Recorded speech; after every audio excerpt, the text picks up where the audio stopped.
Corey and Tammy Shanks say Corey's ex-girlfriend, Melissa Blankenship, ran his Dodge truck into a mailbox.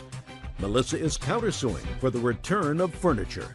Mr. Shanks, this lady is your former wife, is that correct? Yes, ma'am. But you are now back together and trying to reconcile. Yes, ma'am. And Miss Blankenship was your girlfriend? Yes, ma'am. For a brief period of time? Yes, ma'am. And this is the complaint, although the complaint is written by your wife, it really has to do with you. So we're going to find out exactly what it's all about.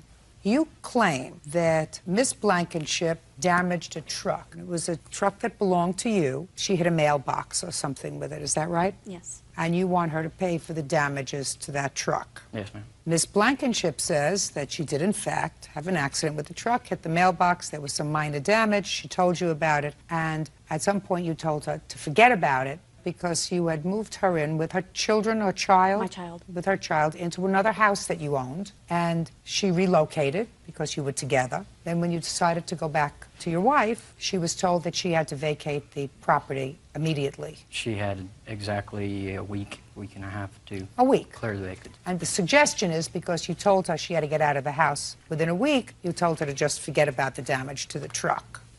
When were you divorced, Mr. Shanks? I was getting ready to go through the divorce in June 2005. When did you meet Miss Blankenship? About the same time, about June. Okay.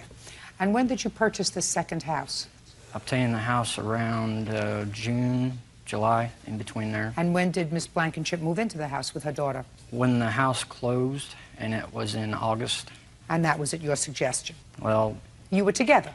yes, but, Your Honor, it was more or less where she wanted to more or less move in. You know, she asked me to move in, and the stipulation was she was supposed to obtain the home, take care of everything while I was gone since I'm an over-the-road truck driver, and she was going to start up a daycare with herself and her witness. So what you're saying is she moved into the house, but she was supposed to pay all the bills in the house? No. From the daycare? No, it was more or less like she wanted to start up the daycare. Well, what did that have to do with you, Mr. Shanks? Well, really, it doesn't, Your Honor. Well, so then I'm not interested in it if it doesn't have anything to do with you. Okay, so she moved into the house, and when you weren't on the road in your truck, where did you stay? I only stayed in that home maybe one night. With her? Yes, one night. And you shared a room? Yes. Before she moved into the house, where was she living? She was living in an apartment complex. How many nights did you spend there? Maybe 2 at the most, ma'am. And when you stayed there, did you share a room? Yes, ma'am. And when you purchased this new house, was it the idea that you would be living there as a family when you weren't on the road? No, ma'am. What was the idea of the new house, sir? The idea of the new home is I wanted to move away from my old home state where I used to live at, and I just wanted to start over myself. I mean, the only reason I let Miss Blankenship move in was the idea of her wanting to start up the daycare.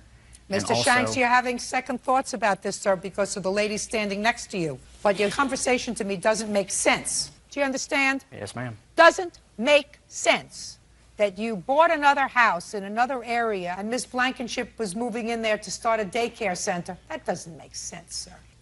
I haven't even asked her anything. So don't try to pull my leg. I don't like it. You get it? Yes, ma'am. If you had second thoughts about Miss Blankenship and your relationship and you wanted to go home to your wife, that's fine. But don't lie. I don't like it. Now let's get back to the truck.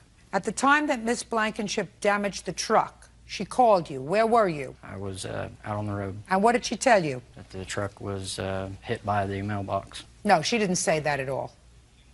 Don't be a wise guy. What did she tell you? She told me she hit the mailbox. That she hit the mailbox, right? Yes, ma'am. Did she apologize? Yes, she was very apologetic to it, yes.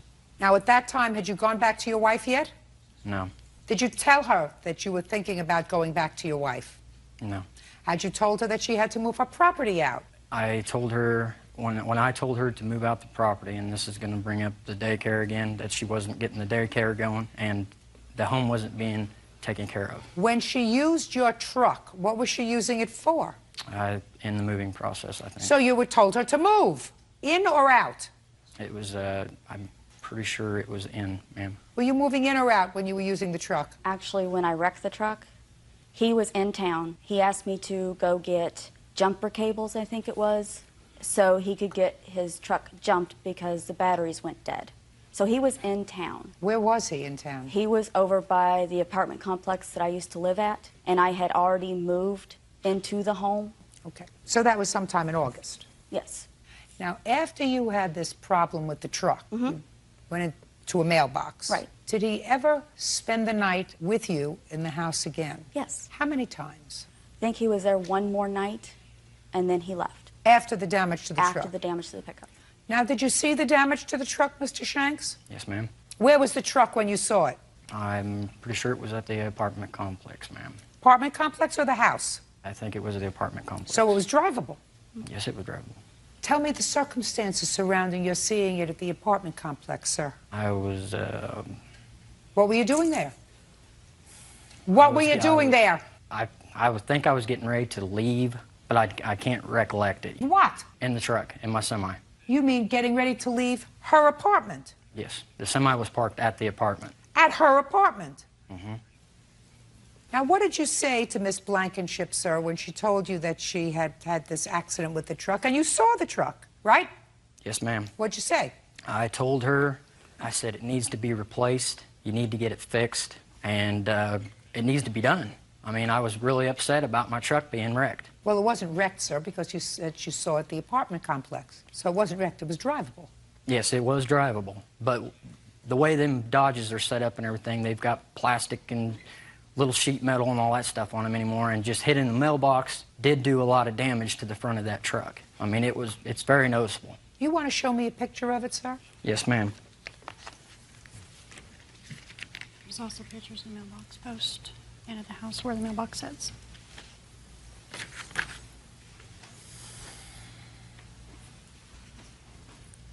Truck isn't wrecked, sir.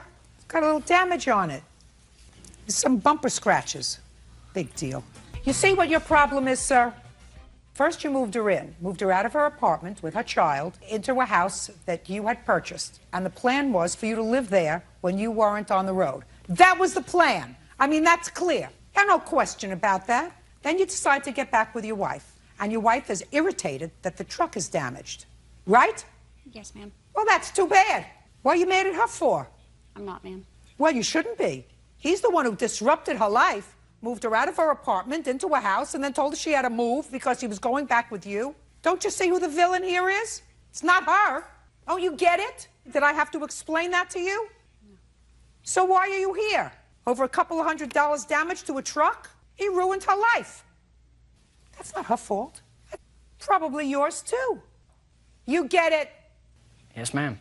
I believe her when she says that the reason she was moving your truck was because you asked her to go get jumper cables with your truck. I can't remember that far back, Your Honor. Well, if you can't remember, she does.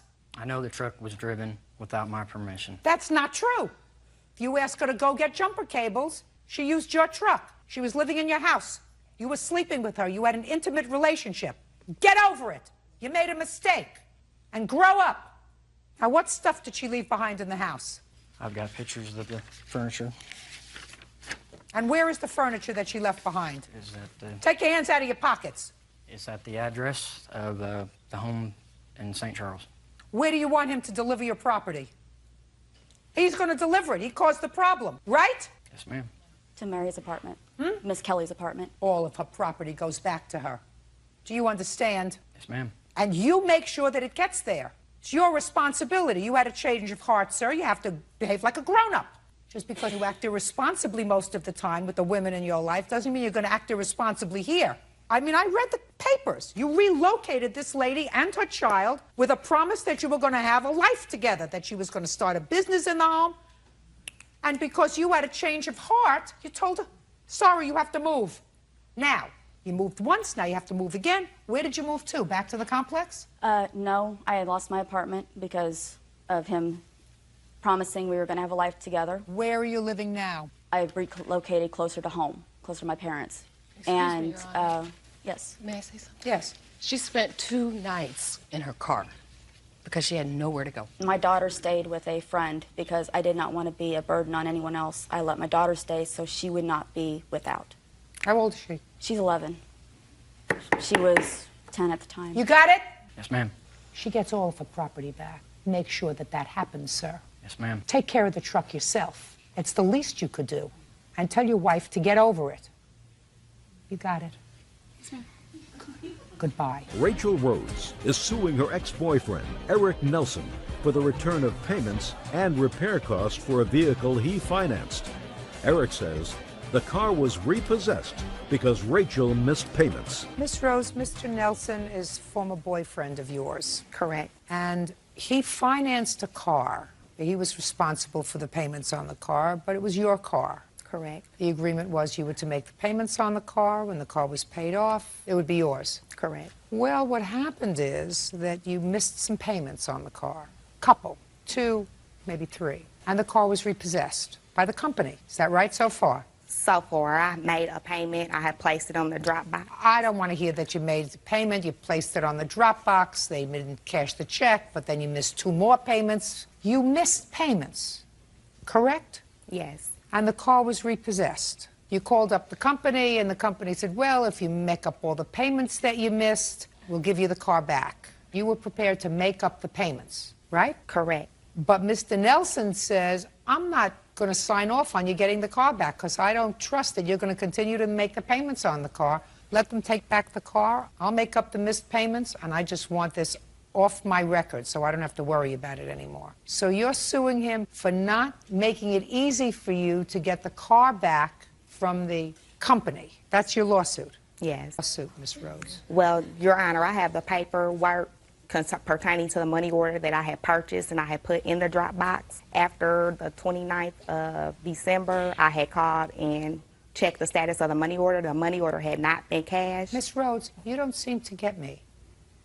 After you had this alleged mishap with a money order that you allegedly put in a drop box at the car company, which they didn't cash, you then missed 2 more payments. Ma'am, the payment was for, the money order was for $250. You then missed, according to your own statement, 2 more payments because you had trouble. Is that correct? No, it's not correct. Well, that's what you wrote here.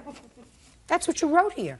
How many more months of payments did you miss? I only missed, to my knowledge, I missed 3 payments, which is a month worth of payments. You missed 3 payments, and the car was repossessed. That's correct. But as far as I know, I thought the payments were current. Well, they weren't current, and you have no cause of action against Mr. Nelson. Mr. Nelson doesn't have to make it easy for you to get your car back from the company. That's not his responsibility. Your responsibility is to see to it that the payments are made on time, and they are made to the right place, and to check and see if they were cashed, and to check and see that his credit is not at risk. That's your job. He was being very nice to you, but things transpired, which we'll get to in a moment, because you have a counterclaim that suggested to him that you were not particularly a trustworthy person. So he wasn't going to make it easy for you to get the car back, and he has no legal obligation to do that. And this is, of course, a court of law. And in a court of law, he is not under legal obligation to get you your car back from the finance company after you missed, I don't care if you missed 1 payment. According to you, you missed 3. Well, can I say this? Sure. If I wasn't such a trustworthy person, I was able to pay the money to get the car back, but he didn't want to do that. But he told me that I can give him the $500 so that I can drive another car of his that he had parked. Well, let me tell you why he thinks that you're not particularly a trustworthy person. He has a counterclaim for the missed payments that he had to make up. Yes, ma'am. But more importantly, his counterclaim asks for money for a paternity test because you had a child, she believed to be his child. He put his name on the child's birth certificate. He paid child support. I don't know whether he saw the child regularly. He paid child support? No. Did you pay any child support, sir, to her? No, ma'am, I haven't paid to her because I have a lawyer at this time. Were you living together when the child was born? No, ma'am. Did she tell you the child was yours? Yes, ma'am. And you believed her? Yes, ma'am. And you took a paternity test? Yes, ma'am. And the paternity test said the child could not have been yours. 0% probability. That's why he doesn't trust you. Okay. Can I say this? Yes. He took a paternity test. I didn't know nothing about the paternity test. I wasn't there when he swabbed my daughter's mouth. I don't know. I mean, as far as I'm concerned, he could have, I don't know. He could have, but I think you certainly have to go to court to find out. Have you been to court yet? Yes, we've been to court. And what happened when you went to court? We went to court, and by him signing the paternity affidavit, they stated that if it is his child or if it's not his child, that he needs to pay Child support. So the court where you are said Mr. Nelson is out of luck because he was told that the child was his by you, and because he signed the affidavit of paternity based on what you told him, he's going to pay child support whether the child is his or not. That's what you just told me. I mean, that's what they... That's what you just told me that he was told. Yes. That wouldn't make me happy. No. That wouldn't make me believe that you are a particularly trustworthy person. This was not a court-ordered blood test, is that right? No, ma'am. You took the child yourself? Yes, ma'am. Well, you have to proceed through the courts. You hired an attorney. That's the first smart thing that you did. Yes, ma'am. Good. And do you have a court date? Yes, I do. When? My lawyer has gotten us a court date to go back to court on May the 15th, so we could rescind the paternity affidavit that was already filed against Fine. me. Well, at that point, Ms. Rhodes, the baby, as well as you, will be sent to a laboratory to take a paternity test. And at that time, with all three parties present, the court will at least be satisfied that the test is done properly. Ms. Rhodes at this point knows that she's on notice, that if there is a possibility that you are not the biological father of this child, that that is not a good thing. So I suggest you start searching in memory to figure out if there's any possibility that he's not the father. Okay. Got it? Got it. Good. So you have no cause of action against him for the car. He doesn't have to assist you in getting the car back from the finance company. If you can convince them to give the car to you, that's super. And if you can't, you shouldn't have missed the payments which caused it to be repossessed. Now, the defendant's counterclaim is granted in the amount of $275, not for the paternity test, sir, because the paternity test was not an authorized test and it was not done by the courts. If you had been forced to pay for a paternity test through the courts, I might have entertained your application if it was done with all three parties present. Do you understand? Yes, ma'am. Good. $275 on the counterclaim. Your claim is dismissed, Miss Rose. Deborah Weatherford and her 14-year-old son, Trevor, are suing Trevor's former friend, 16-year-old Justin Townsend, during a slumber party. You're his mother? Yes, ma'am. Sit down. You're his sister. You can stay seated. No, you... Right there. According to the complaints that I read, each of you, through your parents or guardian, suggests that the other assaulted him at a sleepover party you were having at somebody's house. Both of you claimed that you were injured? Yes, ma'am. And since the parents weren't there and the sister wasn't there, you're going to stand up on your own and tell me when this was and what happened. Yes, ma'am. I would suggest to you, if you think about lying, turn around and leave. If you think about stretching the truth, it will be a very unfortunate day for you. So I expect to hear from you nothing but the... Truth. Correct. What's your first name? Trevor. And yours? Justin. How long had you been friends? A few years. And tell me when this incident happened. Where were you, Trevor? I was at my friend Austin's house. How many people were there? About 6. Remember the date? No, ma'am. Do you remember the date? No, ma'am. Do you remember the month? No. I'm honestly not sure. Did you have medical bills? Yes, ma'am. Well, if you had bills, then I bet you your mother remembers what date this happened. What date? September 5th, 2007. Where were Mr. Austin's parents? They were back in their room. And there were 6 people sleeping over? Yes, ma'am. We were in the living room. We were all playing around. We were having a pillow fight, just playing around. And I decided I wanted to stop, so I sat down and was watching TV, and I was hitting the back of the head with the pillow, like, really hard. And I turned around and asked my friend who did it, and he said Justin. I assumed Justin Townsend. You assumed it was him? Yes, You ma'am. didn't see him, did you? But somebody else said Justin. How many Justins were there? 2. So you went over to this Justin, and what did you do? I hit him with the pillow. You hit him. What was he doing when you hit him? He was sitting down. So he wasn't doing anything? No, ma'am. Did you hit him in the face or in the back? I wasn't paying attention to where I hit him. I just hit him with the pillow. Did you hit him because you were angry? Yes, ma'am. So I assume you hit him as hard as you could. Yes, ma'am. Then what happened? I turned around to walk off. I heard him say something, so I turned back around and I was hit in the face By whom? by him. And? I was hit in the face and knocked back on my back. I got back up and went into the kitchen, and I saw blood, so I went back in there and grabbed a lamp and hit him with the lamp. And?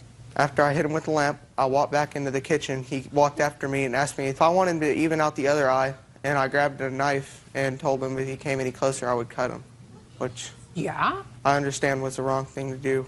And The whole thing was the wrong thing for you to do. yes, You hit him first. yes, ma'am. Don't you get that? Well, What do during... you mean, well? He was under the impression that it was Justin I Townsend. don't who care did what he it. was under the impression that it was Justin who hit him. It wasn't. Right? No, ma'am. So you made a mistake. You picked the wrong Justin. Yes, ma'am. And you hit him as hard as you could. Yes, ma'am. Because you were angry. And he got up and he hit you back. Yes, ma'am.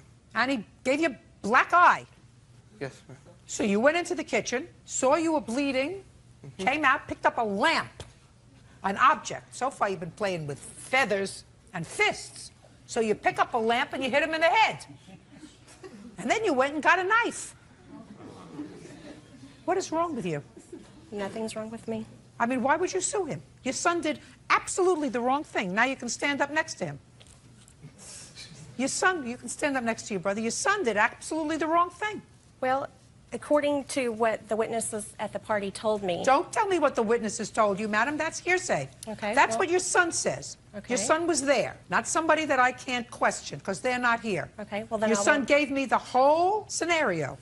His words. He did, and he hit Justin with a pillow, and Justin turned around and hit him on a chair, jumped and punched him in the face. So what?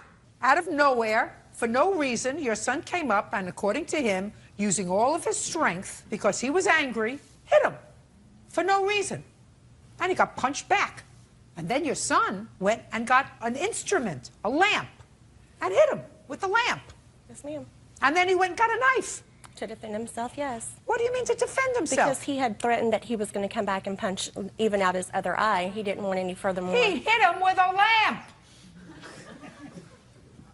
Correct. Mr. Townsend hit him one time in retaliation for him being hit. Your son hit him once with a pillow, hit him twice using a lamp, and then picked up a knife. You're lucky he wasn't arrested. So your complaint is dismissed. Now, were you injured? Just slightly. I had a bruise from where he hit me with the lamp. Where did he hit you with the lamp? Hit me in my ribs in this area. You owe him an apology. Do you understand that? Yes, ma'am. Say, I'm sorry. I'm sorry. I forgive you. Is that sufficient? Yes, ma'am. Made a mistake, Mrs. Weatherford. Your son was the aggressor. I didn't feel Aggressors that way. sometimes get the worst of a fight. In this case, your son was very lucky.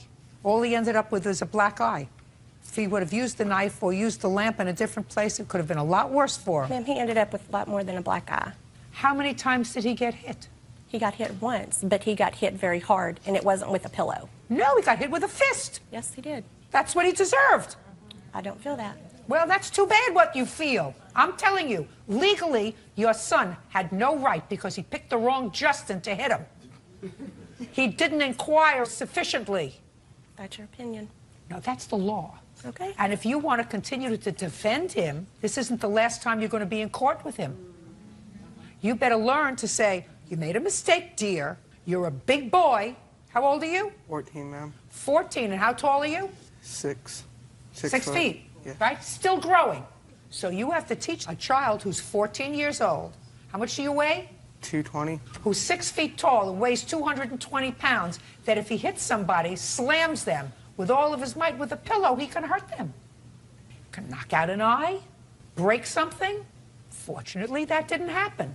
But when somebody who is, how much do you weigh? 120. Who weighs 100 pounds less, punches him back and happens to connect, that's part of the risk. So you better teach him. Because right now, you're not teaching him anything. You're still making excuses for his behavior. Your case is dismissed. Thank you. You got an apology? Yes, ma'am. Is that okay? Yes, ma'am. Good, that's all. Kim Peterson is suing her mother-in-law, Rose Marmoleo, for making a false report to Child Protective Services. Kim claims Rose accused her of child endangerment. All rise.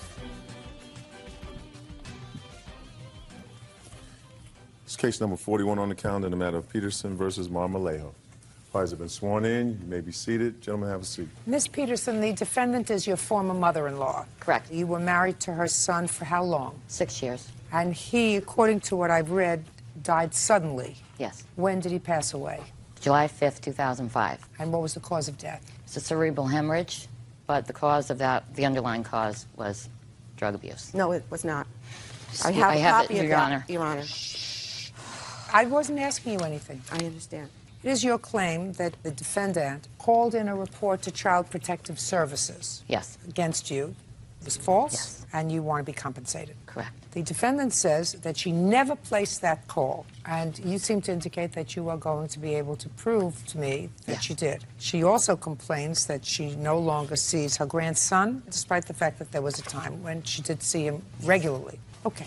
When did you find out that a call was placed to Child Protective Services? It was March of 2007, March 1st, actually. It was called in 228. 22807. Yes. And how did you find out that this call was placed? The worker put the note in my doorway. And asked you to call? Yes. And you did? Yes. Was there an investigation? Yes. Do you have the results of that investigation? Yes, I do. Unsubstantiated. Now, Ms. Marmoleo, you did not call Child Protective Services? Absolutely not, Your Honor. Okay, and you know nothing about how Child Protective Services was contacted? Yes, I do. Patrick called me. Just a second. Okay. Patrick is your grandson? No, Patrick is witness on Kim's side. Who is this? That's my boyfriend. Okay. The boyfriend called you and told me, forget taking Dante to school tomorrow.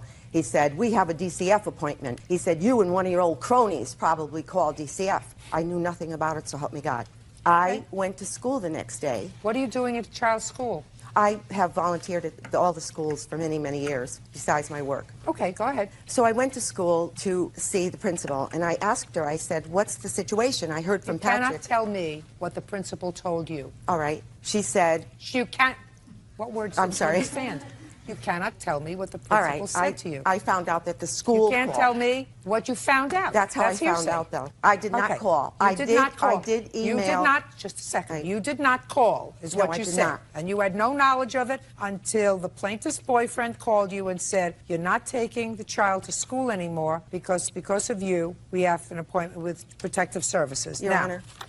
This is dated March 21st. They are closing the investigation because the allegations were unsubstantiated. Correct. Do you have what the allegations were? I have the report where it says clearly that she had called. And I'd like to sent see the email. that. That's very important. And that's an email from...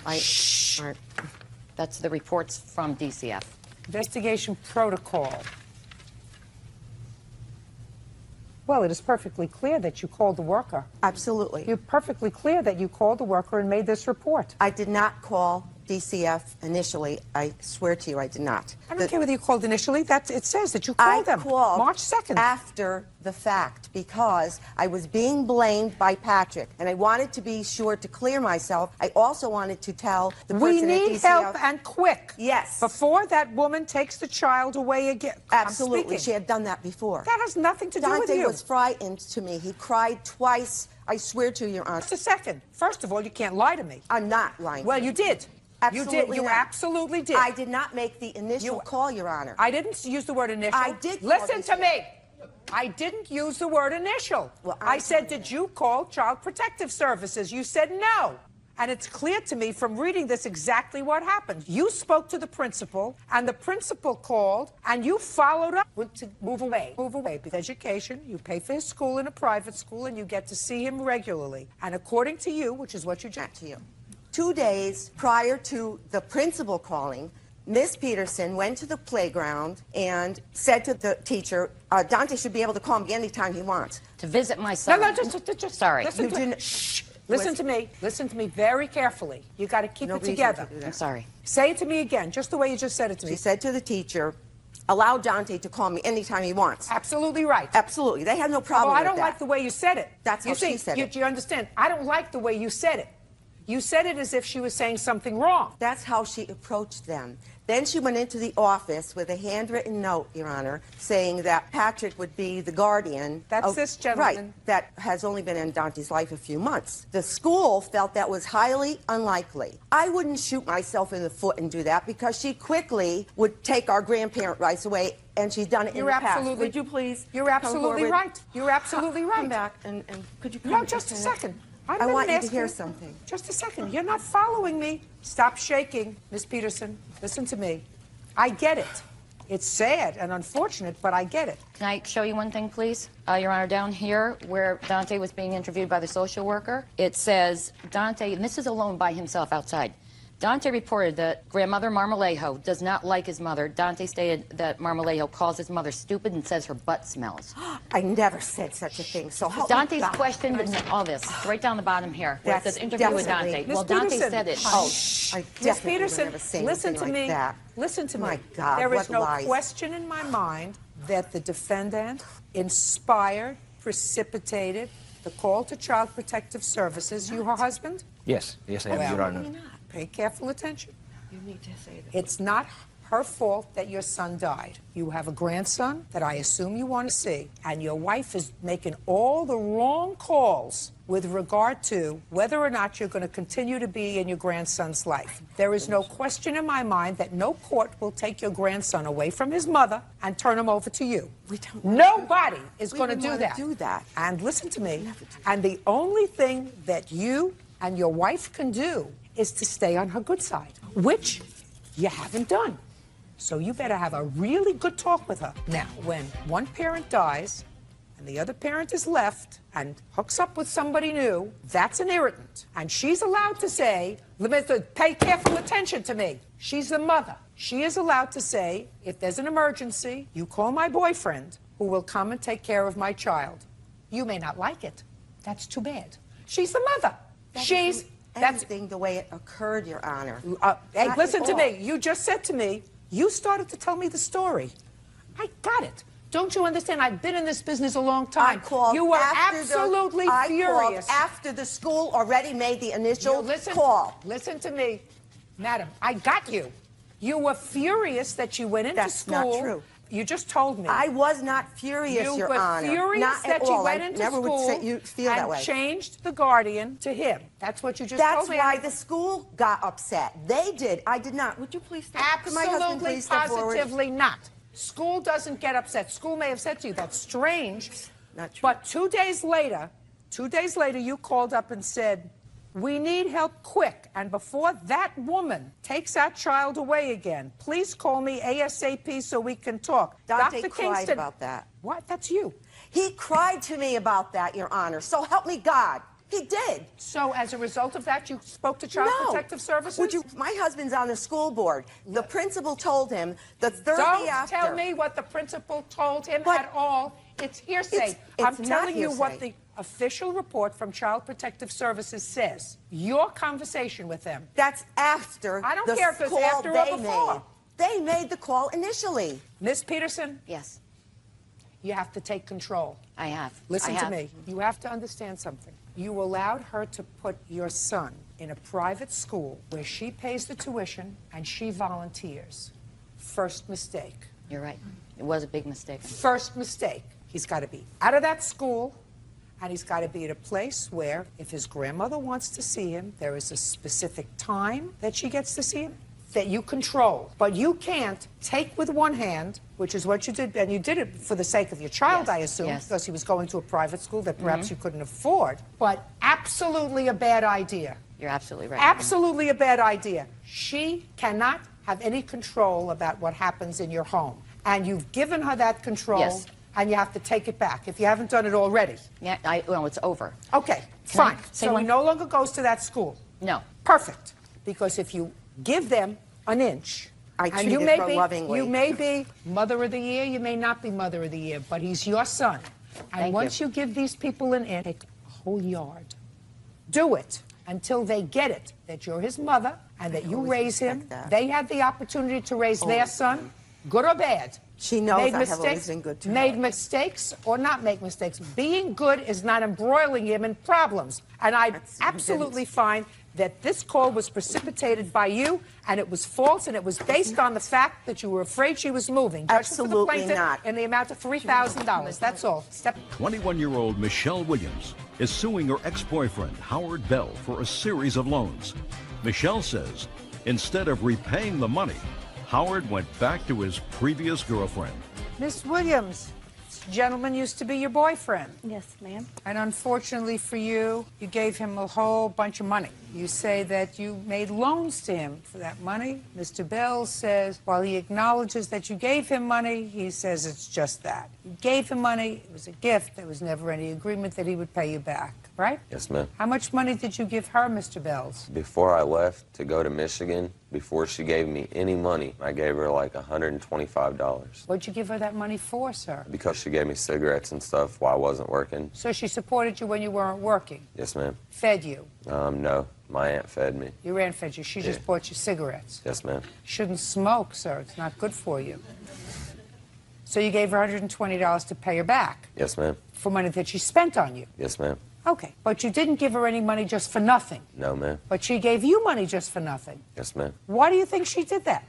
She didn't give it to me for no reason. Well, what was the reason? To get my car out of impound so I could be with her. What else did she give you money for? She would call me like 3 times a day and ask me how much money I needed, if I needed more money or whatever. And I'd be like, just whatever you want to do. And she kept sending it. So how much money did you give him in total, Miss Williams? I think the exact amount was $1,892. But who's counting, right?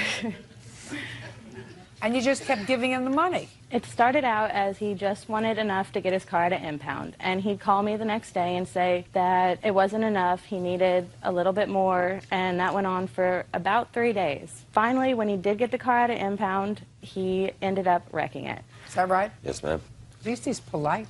Go ahead. And he called me and said that he was going to try and find another car, but he'd need to borrow the money to get it. And when he did get it, he would put it in my name when he got back up here. So he called me and tells me he found a car for $600, and he'd like me to send him that money plus another $50 for gas so he can get it up here. And he was going to have to put it in his name till he got here, and then he would put it in my name. So you sent him more money? Yes. And then he wrecked that car? Yes, ma'am. You're just like an accident looking to happen. Yes, ma'am. Like a big goofball. He couldn't put the car in your name because he wrecked it. Yeah. Well, he didn't want to tell me that he wrecked the car, so he didn't call me, didn't answer anything. And he finally shows up a week later and tells me he bought a car with his money, and he was going to put that in my name when he got up here after he fixed it. And what happened with that car? I wrecked it. Miss Williams, you sent him a whole lot of money, and it's money down sewer. But I don't believe that there were loans. I believe you just took off, and then you said, listen, I gave him all this money because I thought he was going to come here and move in with me. We were going to be a family. That was the intention. Yes, ma'am. I have text messages on my phone where she said that she would drop the case if I would just come back and be with her. And, those were not sent from me. I've got text messages from her phone where she threatened to kill herself, told me that for overdosing on Xanaxes and all types of other stuff. Listen, did you take advantage of somebody who you shouldn't have? Nope. Yes, you did. You took advantage of them. That doesn't make it a loan. You took advantage of them. You're not supposed to do that, sir. If you take advantage of somebody who is needy and maybe not stable, that makes you not a nice person. Even if you say ma'am 40 times. Miss Williams, well, I'm sympathetic with your plight. I am unsympathetic with the fact that you created a contract with Mr. Bells, because I don't think that you created a contract that is legally enforceable anywhere, and you know it. So your case is dismissed. Now, we're going to take care of Mr. Bells' other case. Now Mr. Bells is going to move over to the plaintiff's chair because he has a case against your sister. Oh, and this I'm really anxious to hear. Now, Mr. Bells, you finally got another car. Yes, ma'am. What kind of car did you get? I've had 17 since November. Well, what kind of car is that we're talking about in this case, sir? A 97 Pontiac Sunfire. And it is your claim that the defendant, who is the sister of the former plaintiff, took a baseball bat to your car. Yes, ma'am. After you ditched her sister. Yes, ma'am. I'm all broken up about that, Mr. Bell. Can you tell? But I'm going to allow you to tell me what happened, sir. Michelle sent me a text message to told me to come and talk to her. Who's Michelle? The defendant's sister. So I came up to her job to talk to her about what was going on and everything, and as soon as we pulled in the parking lot... Who's we? Me and Annette. Who's Annette? My girlfriend. That's your current girlfriend? She's always been my girlfriend. Does she give you money, too? No, ma'am. You give her money? Yes, ma'am. So you had a current girlfriend when you were taking money from Miss Williams. Is that what you're telling me? Yes, ma'am. Oh, that's really nasty, Mr. Bell. Does your mother like him? No. You know why? I just knew that. 10 years from now, you won't like him either. You have children with him? No. Don't make any. I can't have children anyway.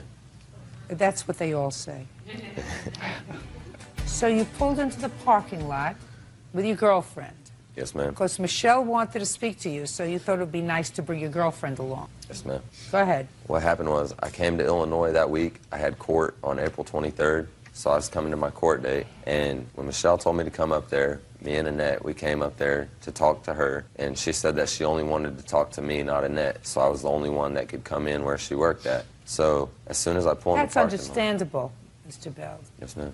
And as soon as I pulled in the parking lot, Beth and some other girl, I don't know who the other girl was, were all standing in the parking lot, and Beth threw a baseball bat at my car.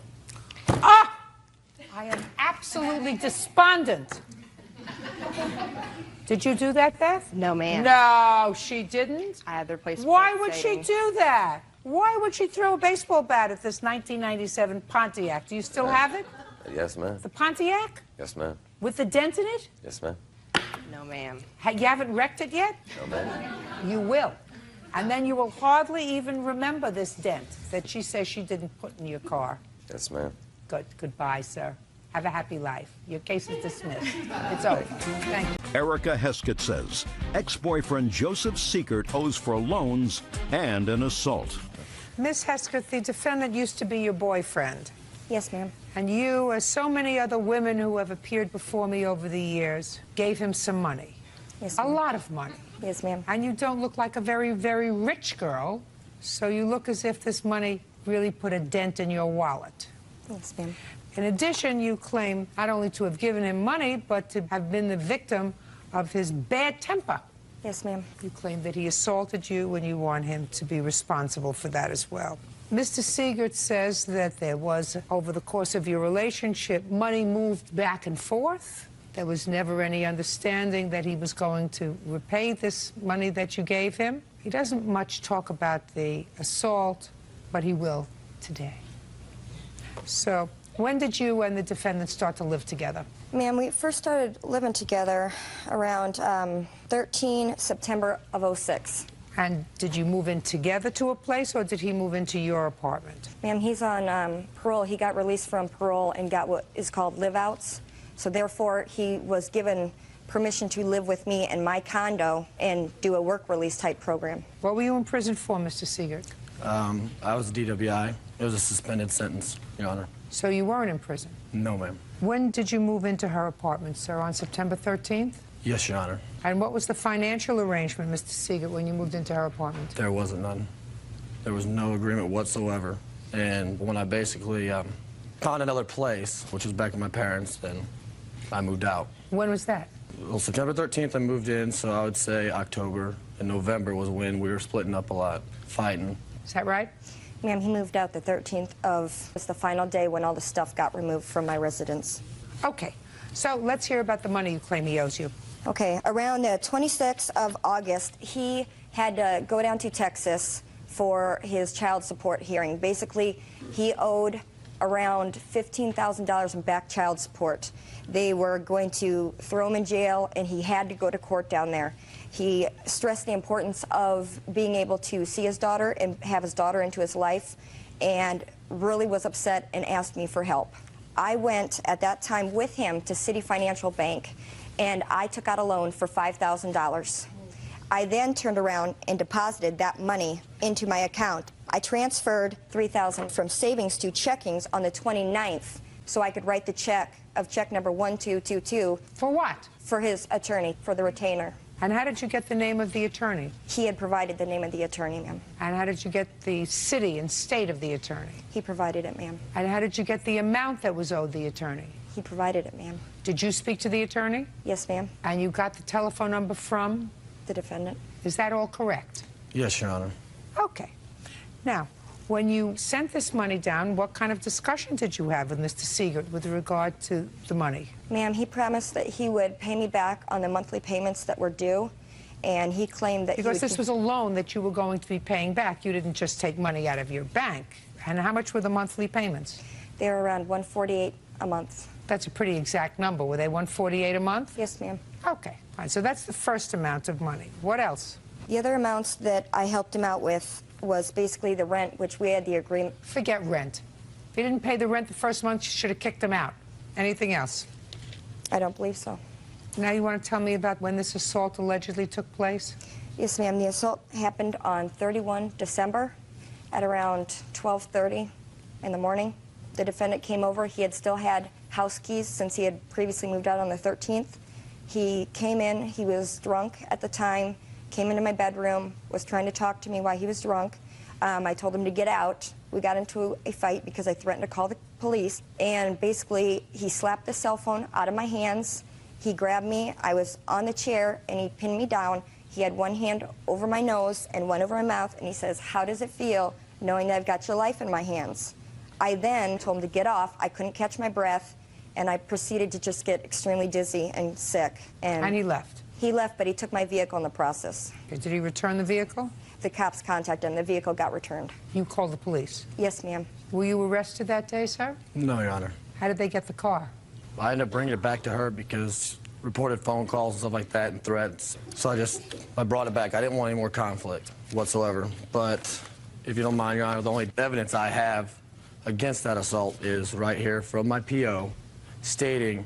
Don't tell me what your PO states. Okay. Let's get to this money that Ms. Haskett laid out for you. $3,000 you acknowledge she gave towards your attorney. Yes, Your Honor. Now, is this a retainer for an attorney, or was this to pay your child support? An attorney. An attorney for what? For child support, I was fighting for custody and to take care of the back child support. Why were you fighting for custody? Well, I wanted to get my rights back. What rights? The standard visitation rights. So, well, there's a difference between custody and visitation. So what were you fighting for? Just my visitation and to get back child support readjusted. Well, did you get the back child support readjusted? Yes, I did, Your Honor. To what? It is down to about $7,000, and now I'm paying extra each month to get it back down. Wouldn't it have been smarter to save the $3,000 for the lawyer and just give the $3,000 to your child? I couldn't. I had to fight for myself. Because if I did not go down there and get it reduced, yes, because it was an outrageous amount. Well, how much was it a week? It was a week. They didn't know my income right at the time because... Don't tell me what they didn't know. I asked you a specific question. What was the amount of child support you were supposed to pay? $384 a month. Well, that's not an outrageous amount. Well, for one child, you don't get a C. How much were you supposed to pay that you didn't pay a month? $384 a month, Your Honor. That was not an exorbitant amount. No, it wasn't. Why didn't you pay it? Because I wasn't seeing her. She wouldn't let me. Why didn't you go to court? I was in the process of it. I didn't have the money. You don't need money to go to court. Every domestic relations court in this country, you can appear pro bono if you want to, if it's important to you. Very.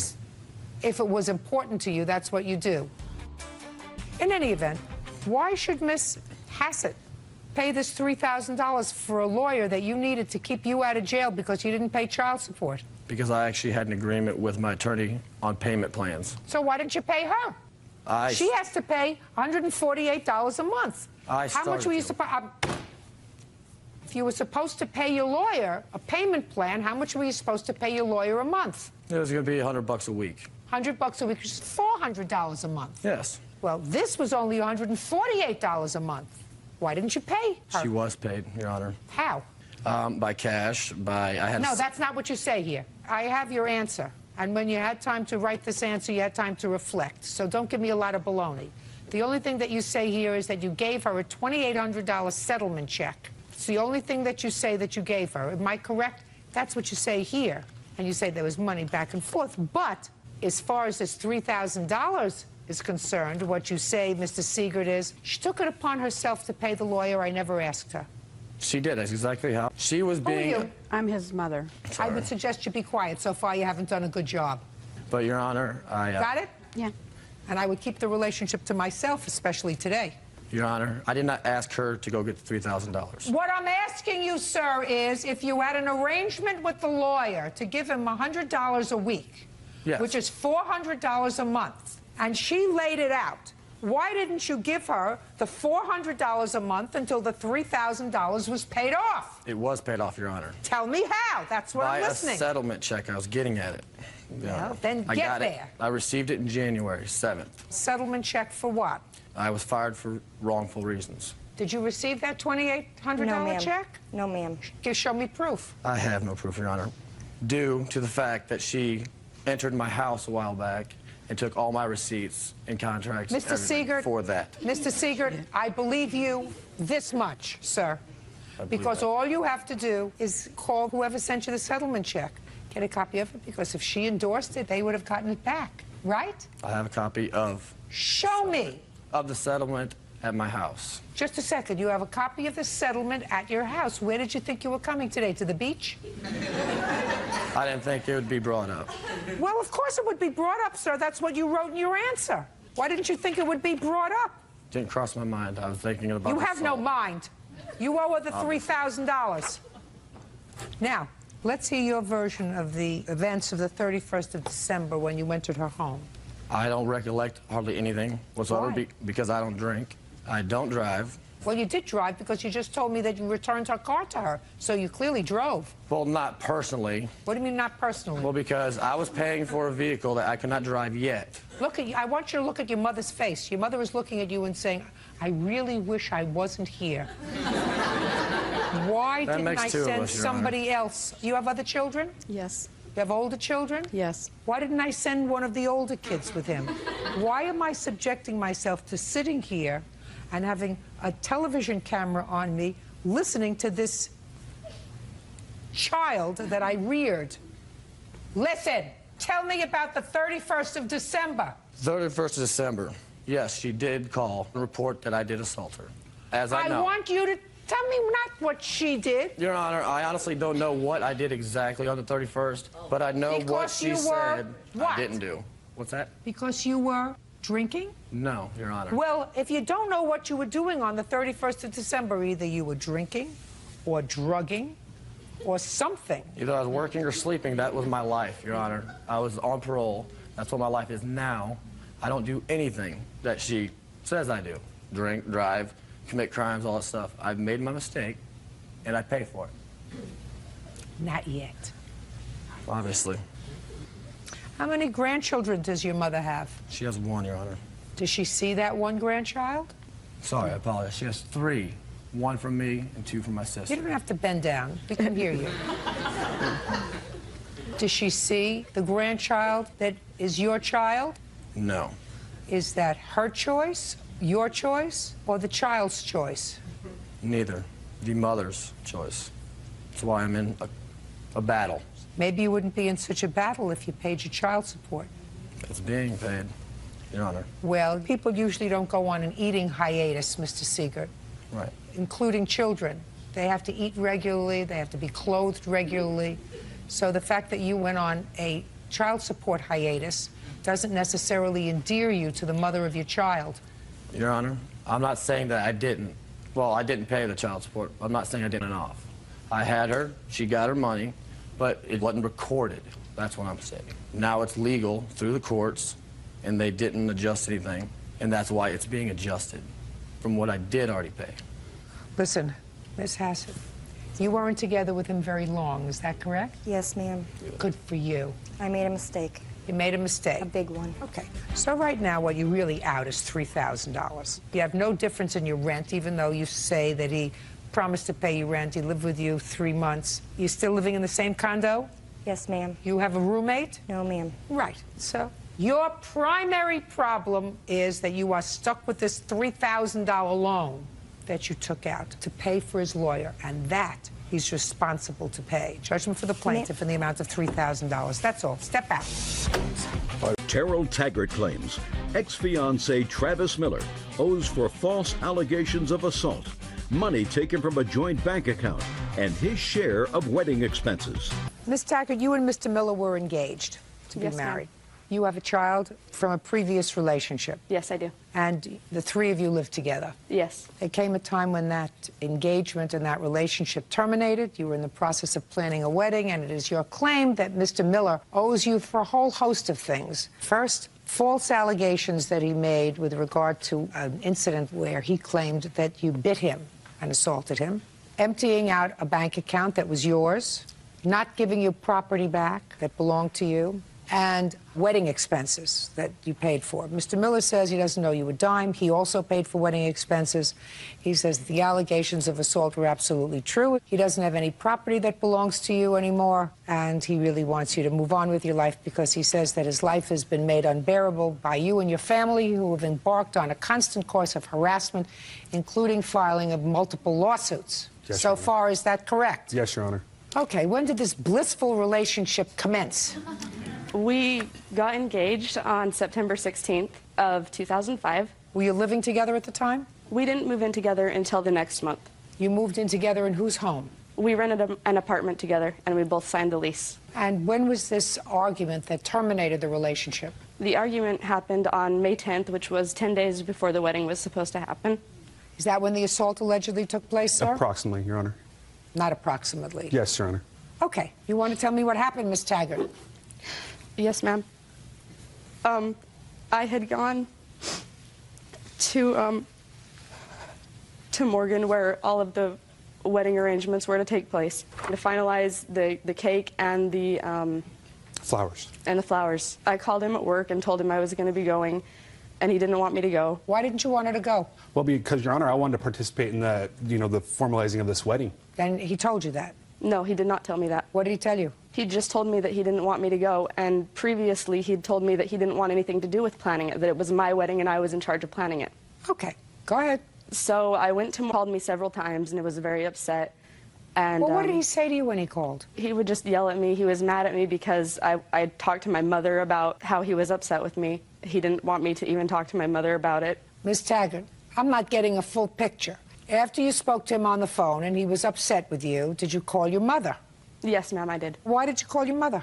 I called my mother because when I talked to him on the phone, I was very upset, and I just wanted to call and mostly have somebody just help me calm down so that I wasn't so upset. I was going to finalize wedding plans, and I didn't want to have tears running down my face when I was doing it. Go ahead. I finalized the wedding plans, and I called him when I was on my way home, as he'd asked, and he said, well, we'll just talk when you get home. And so I got home, and my son was asleep, and so I took him to bed in our bedroom. How old is your son? He's 7 now. He was 6 at the time. If he was sleeping, where was he sleeping? He was asleep in the car on the way home. So you went to finalize the wedding plans with your son? Yes. And when you got home, you put your son to bed in your bedroom? Yes. Is that where he usually sleeps? Yes, he had a bed in the front room, but he'd often come and slept in our bed. It's not an answer, Miss Tack. At 7 years old, they're supposed to sleep in their own room if they have a room. When he slept in your room, where did he sleep? He would just sleep in the bed. I laid him in there because I knew that Travis and I were going to be having a conversation, and I didn't want it to wake him. So I put him to sleep in our bed. And Travis was standing by the bathroom door when I got home. He gave me a hug, and I went and I sat on the couch in our front room. And a few minutes later, he came and he sat down in the chair across from me. And he started asking me questions, and something about like $1,600 missing from the bank account. And I told him it was just all finalizing wedding plans. Did you have a joint checking account? We did. He was put on the checking account 2 months prior to this. And you were working at the time? Yes. Who were you working for? I was working for the Huntsman Cancer Hospital.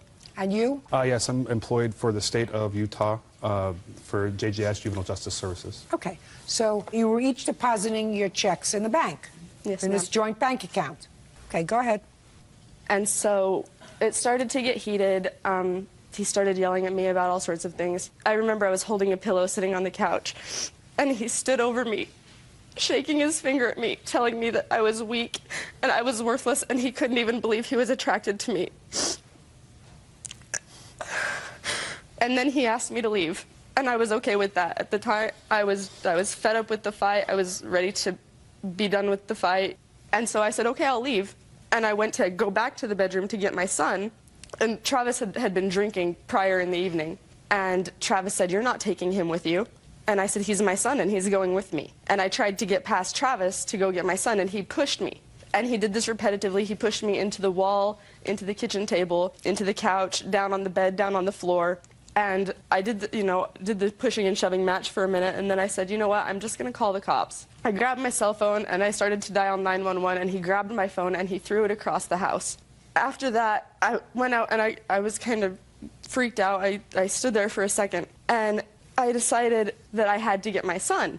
And so I started to get violent with him.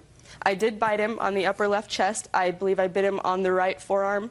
I punched him, I kicked him. I was doing everything I could to get my son out of that house. Why didn't you just go outside and call the police? A moment of confusion. Okay. And so I started to get violent with him. And he said, "You're not taking him, he's my son." And I said, "You're not to him." And Travis then began to cry. He sat on the floor, and I tried to get past him again to get my son. He then grabbed my legs and threw me to the ground. When I got up again, I started punching him in the top of the head, and I finally got past him. Well, he ran into the bedroom following me, and the fight had escalated, and we were now in the bedroom. I didn't want my son to wake up, and so I laid on top of his ears. I covered his ears so that he wouldn't wake up. All right, Mr. Miller, you want to tell me, please, your version of what happened on the night of May 10th? Yes, Your Honor. While Ms. Taggart is emotional, the events that transpired, yes, I'll take it. I'd gotten off work around 4 o'clock in the afternoon. I wasn't drunk. I called to pay my cell phone bill, our cell phone bill, over the phone. And I knew from the day before, because she told me she would like to go do some wedding things, and I asked her, can I go with you? I don't go alone. I said, I got off at 4. Prior to this, I called the cell phone company, and they said, no money in your account. So I got home, and I was a little upset, sober, not drunk. And we did have an argument. Her son was sleeping in our room, and if we did have such a horrendous fight, he would have woken up in the first place. She did assault me. I didn't touch her. She could have called the police at any time. I did ask her to leave at that time because she was emotional, and that's about how it transpired, Your Honor. Okay, Ms. Taggart, so let me explain something to you. Let's deal with the false allegations of abuse. There were no false allegations of abuse. You lost your cool, and you assaulted him. That's it. You bit him. You bit him here, you bit him here, you bit him here. I'm not sure whether I believe that he struck you and abused you, because if he did, the police would have arrested him. Did they respond to your home? They did not. I actually tried to file a police report several times within the following weeks. I went to the desk, and the officer at the desk didn't care. They just shrugged me off. Okay. There were many ways you could have handled the incident that occurred in your house on the 10th of May. You chose the most inappropriate one. Most appropriate one is if you're having a fight with him, and if you were emotional, which clearly you were, it's not the right time to take your son out of a sleeping bed. There's no question in my mind that Mr. Miller was not going to hurt your son. So you go outside, you cool off, you call your mother, you call the police if you have to. You say, I want to go get my son. But what you don't do is you don't bite him and kick him and scratch him and punch him, and then go inside and put your hands over your son's sleeping ears so that he won't be awake. That's stupid. You agree with that, don't you? No, ma'am, I don't. Well, then that's your problem. Because that's the right thing to do if you're a reasonable mother. Your daughter is emotional. She's your daughter, isn't it? Yes. Your daughter is emotional, and the truth of the matter is, on that day, May 10th, based upon what she told me, she did the wrong thing. She went to finalize wedding plans. He asked her not to go, to wait for him until he got out of work. She went anyway. There's no question he got upset with her. Instead of resolving the issue, she calls her mommy. Certainly, that's not the way two grown-ups are supposed to deal with their wedding plans. Your daughter got emotional. I don't believe Mr. Miller was drunk. I don't believe that for a minute. So, let's deal with the bank account. You say, Ms. Taggart, that Mr. Miller emptied the bank account. Yes, ma'am, he did. On what date did he empty the bank account? It was the day immediately following the fight. It would have been May 11th. How much money was in the bank account? There was probably about 350-ish. What do you mean 350-ish? Show me the account. I don't know if I have the exact statement for that month. Well, then I'm not interested in that part of the lawsuit, madam. That's what you're supposed to have here. Miss Taggart, if you come to court and you're suing because you say that he emptied out a joint bank account, what you have to bring is you have to bring proof of that. And that would be the bank statement for when he closed that bank account, how much money was in it, and it would also show me how much money was in it the day before the fight. Yes, ma'am. Do you have that? I only have the bank statements up until April, so I do not have that one. Not interested. Okay, so empty out the bank account you don't have any proof of. Wedding expenses. Who was planning the wedding? I was, as he had told me to. Who was paying for the wedding? I was, out of my income tax return. So? So that is where I come with the opinion that he owes me at least half of that. He doesn't. There has to be an agreement. In the event that Mr. Miller said to you, which of course he didn't, I am going to pay for half of the wedding, then that's a contract. But Mr. Miller didn't say that to you. What you want is you want half the wedding expenses because there was no wedding, right? This is right. But that's not the way the law works. There's nothing in the law that gives you the right and gives me the right to say to Mr. Miller, well, it didn't work out and you should pay for half the expenses. That's a different kind of court. It's a court that doesn't exist in this country. Now, what property do you allege that you left at his house? There is a mirror that was given to me as a Christmas gift from him. He would not allow me to take it because he said it matched the bed that his father had given us as an early wedding present. There's an anatomy book that I like to refer to for work. It's a very expensive Gray's Anatomy book. Just a few little things. I had gone to his house. Not interested in a few little things, madam. I'm waiting. So far, I have a mirror and a book.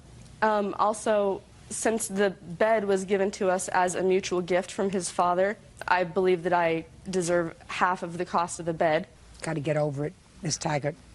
Got to move on, Miss Taggart. Didn't work out. Didn't work out. Real cases, real people. Judge Judy. Terrell Taggart is accusing her ex-fiancé of false allegations of assault, stealing money from their bank account, and unpaid wedding expenses. Okay. Did you buy her an anatomy book? I did, Your Honor. Do you have it? No, Your Honor. Where is it? About 3 days after she had left, my house was burglarized, broken into, coincidentally enough. When you say the house was burglarized, what was taken? Everything from couch, TV stand, television, all appliances, the mirror, blankets, you name it, it was burglarized. Got it. Okay. Miss Taggart, you have to get over it. Move on. Put your hand down. Don't encourage her. Encourage her to move on. I have encouraged her to move on. Good. Move on. It's over. Find somebody else. Devote all of your energies to something else. It's finished. Case is dismissed. That's all. 24-year-old Heidi Huntley claims ex-boyfriend Eric Huntley owes for half of their credit card debt. Miss Huntley, the defendant is your former boyfriend. You've been together for quite some time, I assume, and you have one child together. Yes. Your complaint is that when you broke up, Mr. Huntley agreed that he would take over half of the credit card debt. He made a couple of payments and then stopped. You also claimed that he used a car that belonged to you and caused some damage to the car and vandalism to the car. You want him to take care of that. Mr. Huntley said he walked out of the house, leaving you in the house with your child. How old is your child? My son is 7.5. And he left with his clothes, and that's on that credit card remained in the house, and he doesn't see why in the world he should pay for it. Yes. And with regard to the car, his defense is that any vandalism that was done to the car was paid out by your insurance from an act of vandalism that had nothing to do with him, and you chose not to have the car fixed, but to pocket the insurance money, and therefore he's not paying for it because you already got paid for it, right? Correct. Correct. Good. You lived together from when to when? February of 2003 until October 8th of 2006. When and why did you leave, Mr. Huntley? The relationship just didn't work out.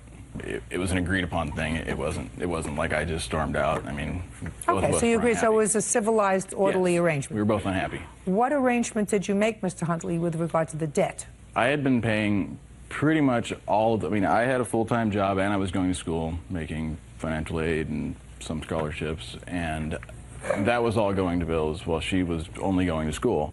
For about 4 years. When I left, I was still paying the credit card bills, but it didn't take a long time to figure out that what was going on was it was an attempt to make sure I didn't have enough money to survive, and I couldn't. Right now, she's living in a 2-bedroom house with hardwood floors, with 2 cars in the driveway. She's got a college degree. I think she's had a job for a little while. I'm sleeping on my dad's couch. The credit card bills were how much? We have $38,000 in credit card debt over the course of our 3-year relationship. He'd been paying half the payment on all of the 5 cards, and I had also been paying half a payment on a card that is only in his name, on not my name at all. Our credit cards have both of our names. We're both joint signers on these cards. We just made the arrangement that, you know, hey, you would pay half and I would pay half the minimum payment, and that went on until September. And in September, he told me, I need to save for my own place, I have a new girlfriend, or October, I have a new girlfriend, I just bought a new truck after I lost $1,500 selling our truck that was in joint of our names, and I don't have the money to pay it, so you're just going to have to deal with it yourself. It's not my problem. Well, you have to deal with it, and he has to deal with it, because if they're joint credit cards, they're going to come after both of you. Absolutely. So, what are you doing in court? Here. He won't pay the credit card. Well, they're going to come after him. They'll attach your salary, they'll attach his salary. Well, Your Honor, I have a credit score of 760. His credit score is now 720, but when we met, it was in the 500s and mine was in the 700s. And Miss Huntley, how many years since 2003 were you employed? But none of those years was I legally employed. Well, you're not going to stand here in court and tell me you were illegally employed. I went to I went to school and I had scholarship funds. I had 8 different scholarships, of which I got about $2,800 a month take-home cash. That you don't have to pay back? I do have loans. I have student loans. Of but course you do. some So of that the I do answer not is have to pay back. the answer is you did not work. He worked. He provided for the household while you were living together. You have to remember, folks, you're not married. We don't have courts in this country for almost marrieds living together, trying it out. We don't have courts for that. If this was a marital situation, I would have no problem. I would say, listen, you have credit card debt, you're responsible for half, and you're responsible for half. That's it. Goodbye and good luck. But that's not the case. The truth of the matter is that if you have $38,000 worth of credit card debt from 2003 in February until 2006 in October, he paid the credit cards. No, he didn't. He was unemployed for 6 months of that time straight. Well, you And were we lived unemployed off for of 4 credit years. cards. Somebody had to pay for But these I wasn't cars. unemployed. I brought home $2,800 a month every month, What'd you do with except it? for July and August. What did you do with it? I paid as many bills as he did: car payments, credit card payments, food, clothing. You I mean, know all something. kinds of stuff. It's very, very interesting, Miss Hundley. I have no idea how you did that because I had kids, and nobody ever gave them $2,800 a month in cash in addition to what they were getting. So you got some kind of gig going here that probably the rest of the civilized world would like to know about. I have a 3.8 GPA, and I'm an engineering student, and I volunteer 170 hours a year. Fabulous. What do you want me to do? You want me to say to him what you should do is pay half the bills? Yes. Yeah, well, I'll say to him what you do should be half the bills. Be nice if you paid half the bills. That's a moral judgment. These bills are in both of your names, and eventually the credit card companies who have advanced to you foolishly $38,000 in credit card expenses are going to come after both of you for the return of this money. Your Honor, I'm making the payments because I understand how important credit is. I would like to go on with my life. And I'm making the payments regardless of whether he is. Don't you, Mr. Huntley? I do, but I only have so much money, and you know, it's getting to the point where I have to choose. Are you paying child support? Yes. No. Oh, interesting. No, he has not paid child support, and he has not made a payment on any credit cards since August. Requested to make child support payments 2 weeks ago by the state. Mr. Huntley, requested by whom? The state. The state, because he wouldn't pay it. I was never asked to pay it. Just a second. I've been paying all these other bills. Listen, you may be angry. You may be angry. I don't know what you're angry about. I don't know. The truth of the matter is I really don't know what you're angry about. I was going to jump down his throat when he said I was never asked to pay it, because that's not an answer. When you have a child, you're supposed to pay child support. You don't have to be asked by anybody to pay child support. Child has to eat. Both parents are responsible for that. How much are you paying in child support? $200 a month right now. $200 a month is not a lot of money, Mr. Huntley. No, it's not. At the time when I was requested to make child support payments, you know, my paychecks are $800 or $900, and she asked for $600 or $700 every 2 weeks for bills. Well, you can't do that and pay child support. I can't do that and I pay haven't child asked support. for child support until he stopped paying on the bills. Oh, well, but just a second. But then you did. I only want what's fair. I only want half of our debt. Miss Huntley, what you have to do, my dear, if you want half the debt, is you have to get married. That's what happens. That's what happens. Otherwise, you're coming into court, and there is no jurisdiction that I know of for almost marrieds. He can't pay half the credit card bills and the child support order that should be a lot more than $200 a month, quite frankly, Mr. And it will be. I Huntley. put an appeal to have it raised to $640 is what he's going to end up paying, which is just enough to cover the minimum payments on the credit cards. Well, then you shouldn't have made such extensive credit card purchases. What do you want from me? Now, you chose, the two of you chose not to get married. You chose for whatever economic reason to live without benefit of marriage. I don't know why. Maybe it had to do with your scholarships. Maybe it had to do with something else. I'm not sure. Quite frankly, I don't have the time to figure it out. But if you chose to do that, you can't come to court and say, listen, now you have to go through our assets and liabilities. If I were to go through your assets, if I were to go into your home, Miss Huntley, and look at what you have in your home, would anything in your home be the product of the purchases that were made on these credit cards? Some things. And did Mr. Huntley take any things out of the home when he left other than his clothes and personal effects? No, but some of those things were also on these credit cards. No, just a second. I don't care. I'm talking about his clothes and personal effects. I'm not talking about beds and refrigerators or washer dryers or anything else that it goes to set up a household. No, I kicked him out and he took nothing. Right. Well, then you pay the bill. Bye. Brooke Beeson claims former roommate Kimberly May broke their lease when she moved out of their apartment. How old are you? 21. Who is this? My mother. Thank you.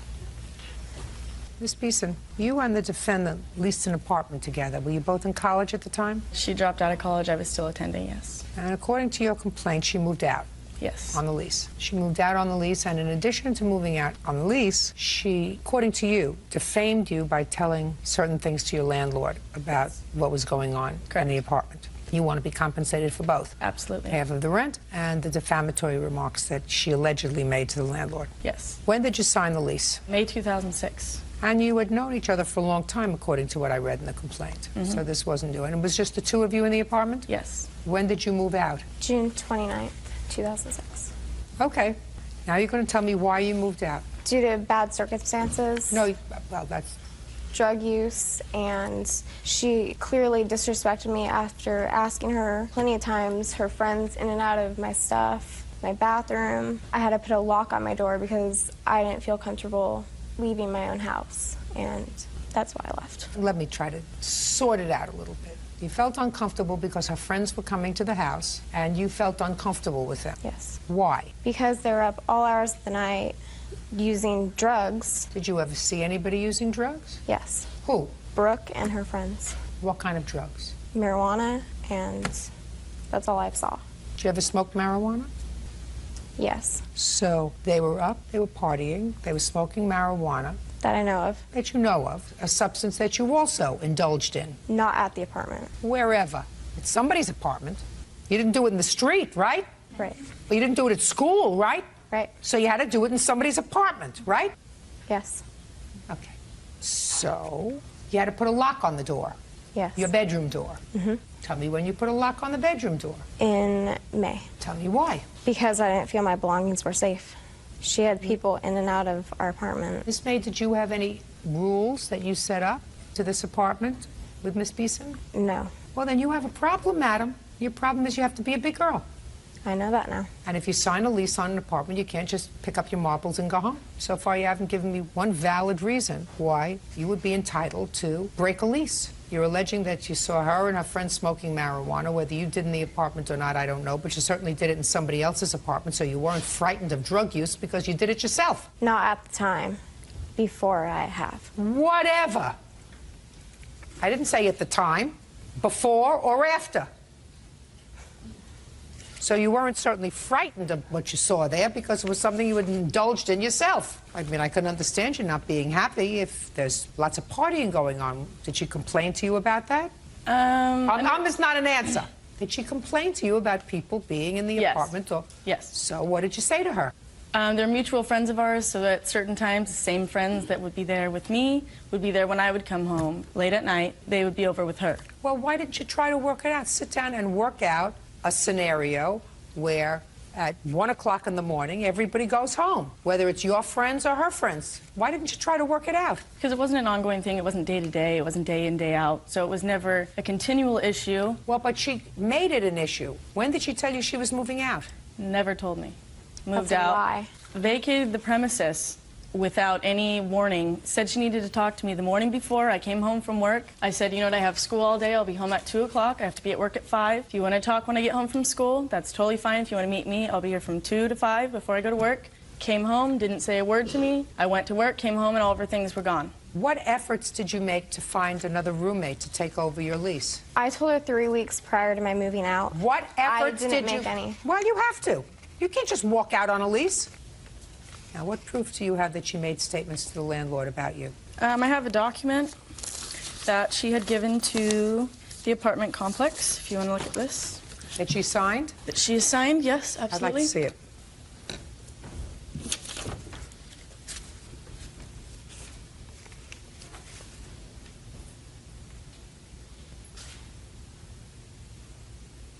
Who prepared this letter for you? Me and my mom wrote it. Well, you can't just say, I accept no responsibility for rent or expenses relating to the apartment after June 29th, 2006. You have a contract with them, and you have a contract with her. And you made absolutely no effort to find another roommate. You have to be a big girl. Do you understand that? Yes, I do. Well, why did you help her write this letter? Stand up when you talk. Because she needed to write it at the time. What do you mean she needed to write it at the time? I don't understand you. Did you know your daughter smoked marijuana?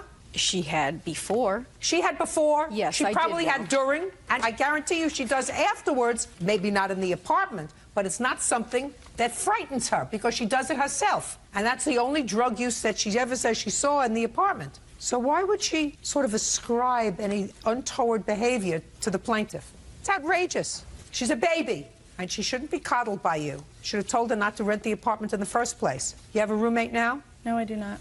Did you have a roommate? Yes, I did for 1 month. So you did have a roommate? Yes. When did the roommate move in? In October. It was a temporary thing. He was moving in and moving out, and I needed the rent, so I told him he could move in for the 1 month that he was transferring places from where he was at to going back to his parents' house. It was an agreement we had from the start. He was the only person I could find, and I needed the money at the time, so any money's better than no money at this point. Did you put any ads in the paper? I have not, but I had a roommate lined up that bailed on me last minute, so it's just a bunch of... Who's paying? Mother does. I'm a full-time student. When is the lease up? May of 2007. Well, you better see if you can find another roommate. Absolutely, I'm in What's the the rent? $1,400. It's actually $1,391. Okay, so it's $700 each. Is that right? Not including utilities. She moved out in May. Did you pay May's rent? Yes. Did you pay June's rent? Yes. You didn't pay July? No. Didn't pay August? No. Didn't pay September? No, but she wrote me a letter saying that she was having a roommate move in September 1st, 2006, and I responded to her Let me see. letter. Give her both of them.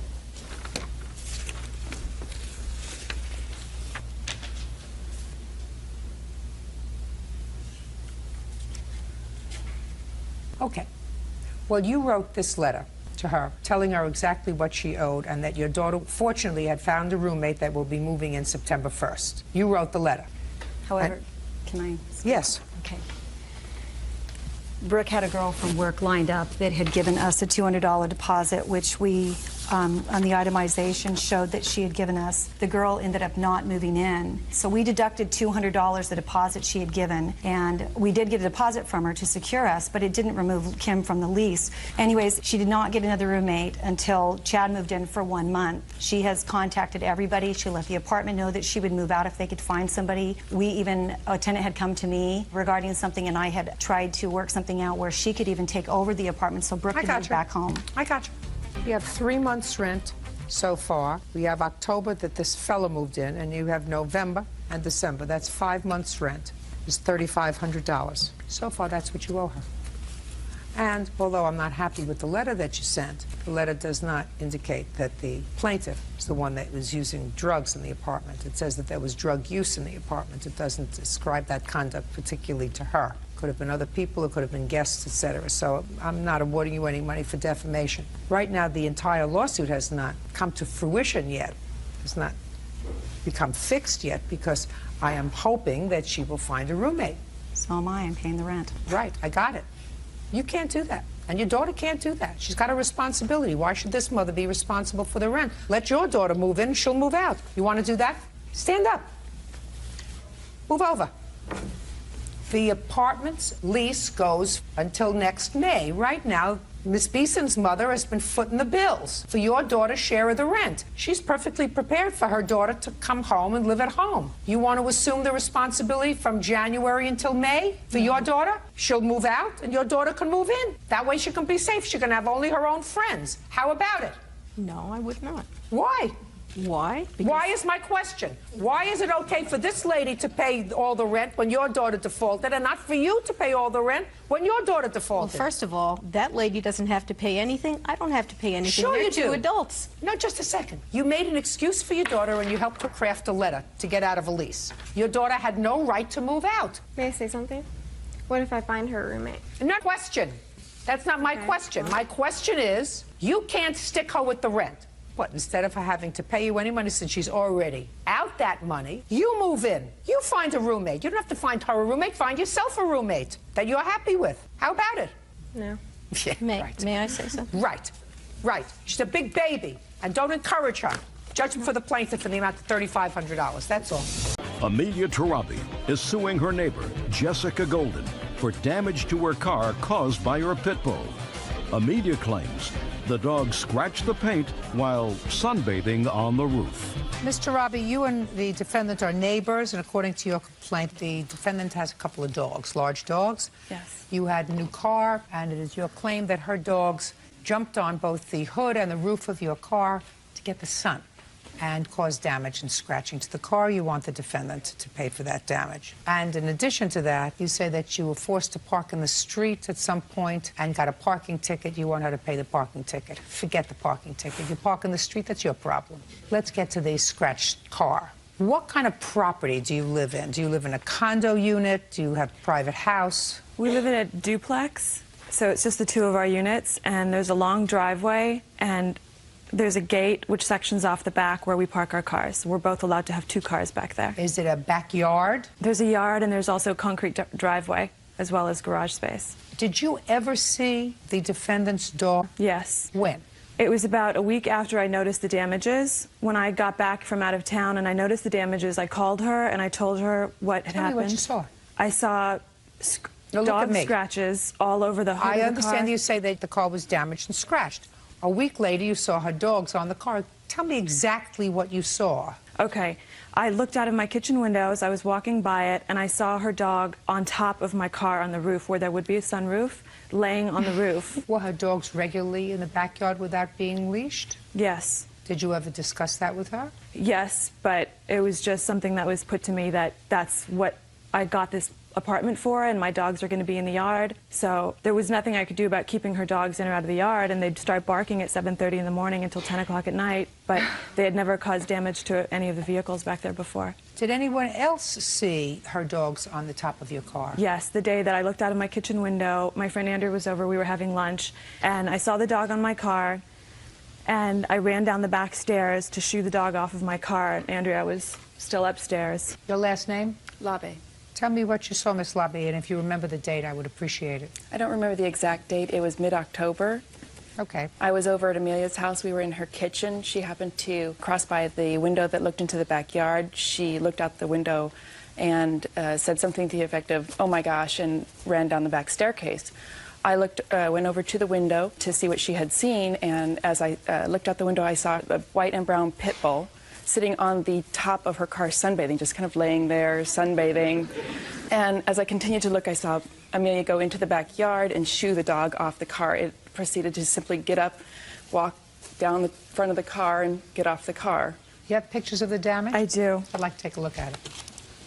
There's also pictures of the layout of the backyard and all of the scratches. And there's a picture of the dog as well.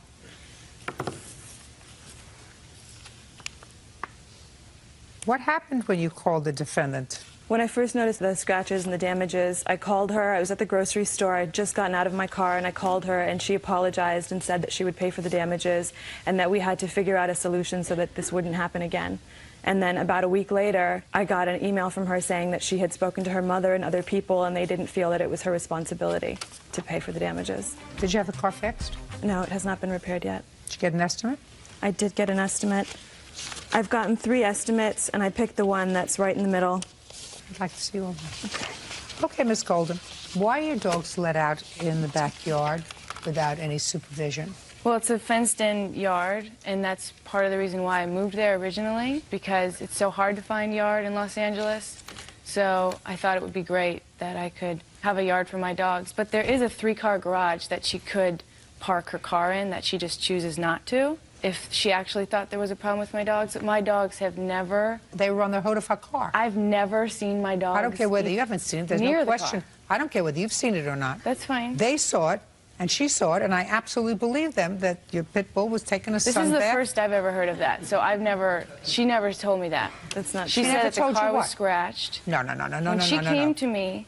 Miss Golden, she came to you and said her car was scratched. She wanted you to pay for it? Yep. She didn't say to you, I just saw your car? Absolutely not. The dog? We were in my bedroom. She came to me very casual and said, this was on October 8th, and she said, there's a couple scratches on my car that your dogs did. I go, that's no not worries. true. It was just something that came out of her mouth. Oh, no. I Miss said, Golden, no worries. that's not true. That's not true. No, my dear. That is absolutely not true. It is true. I wasn't even you could say it, and I can say it. We were sitting, I she was guarantee sitting on my bed. Listen to me. I guarantee you, The last word will be mine. Playpen. This is my playpen.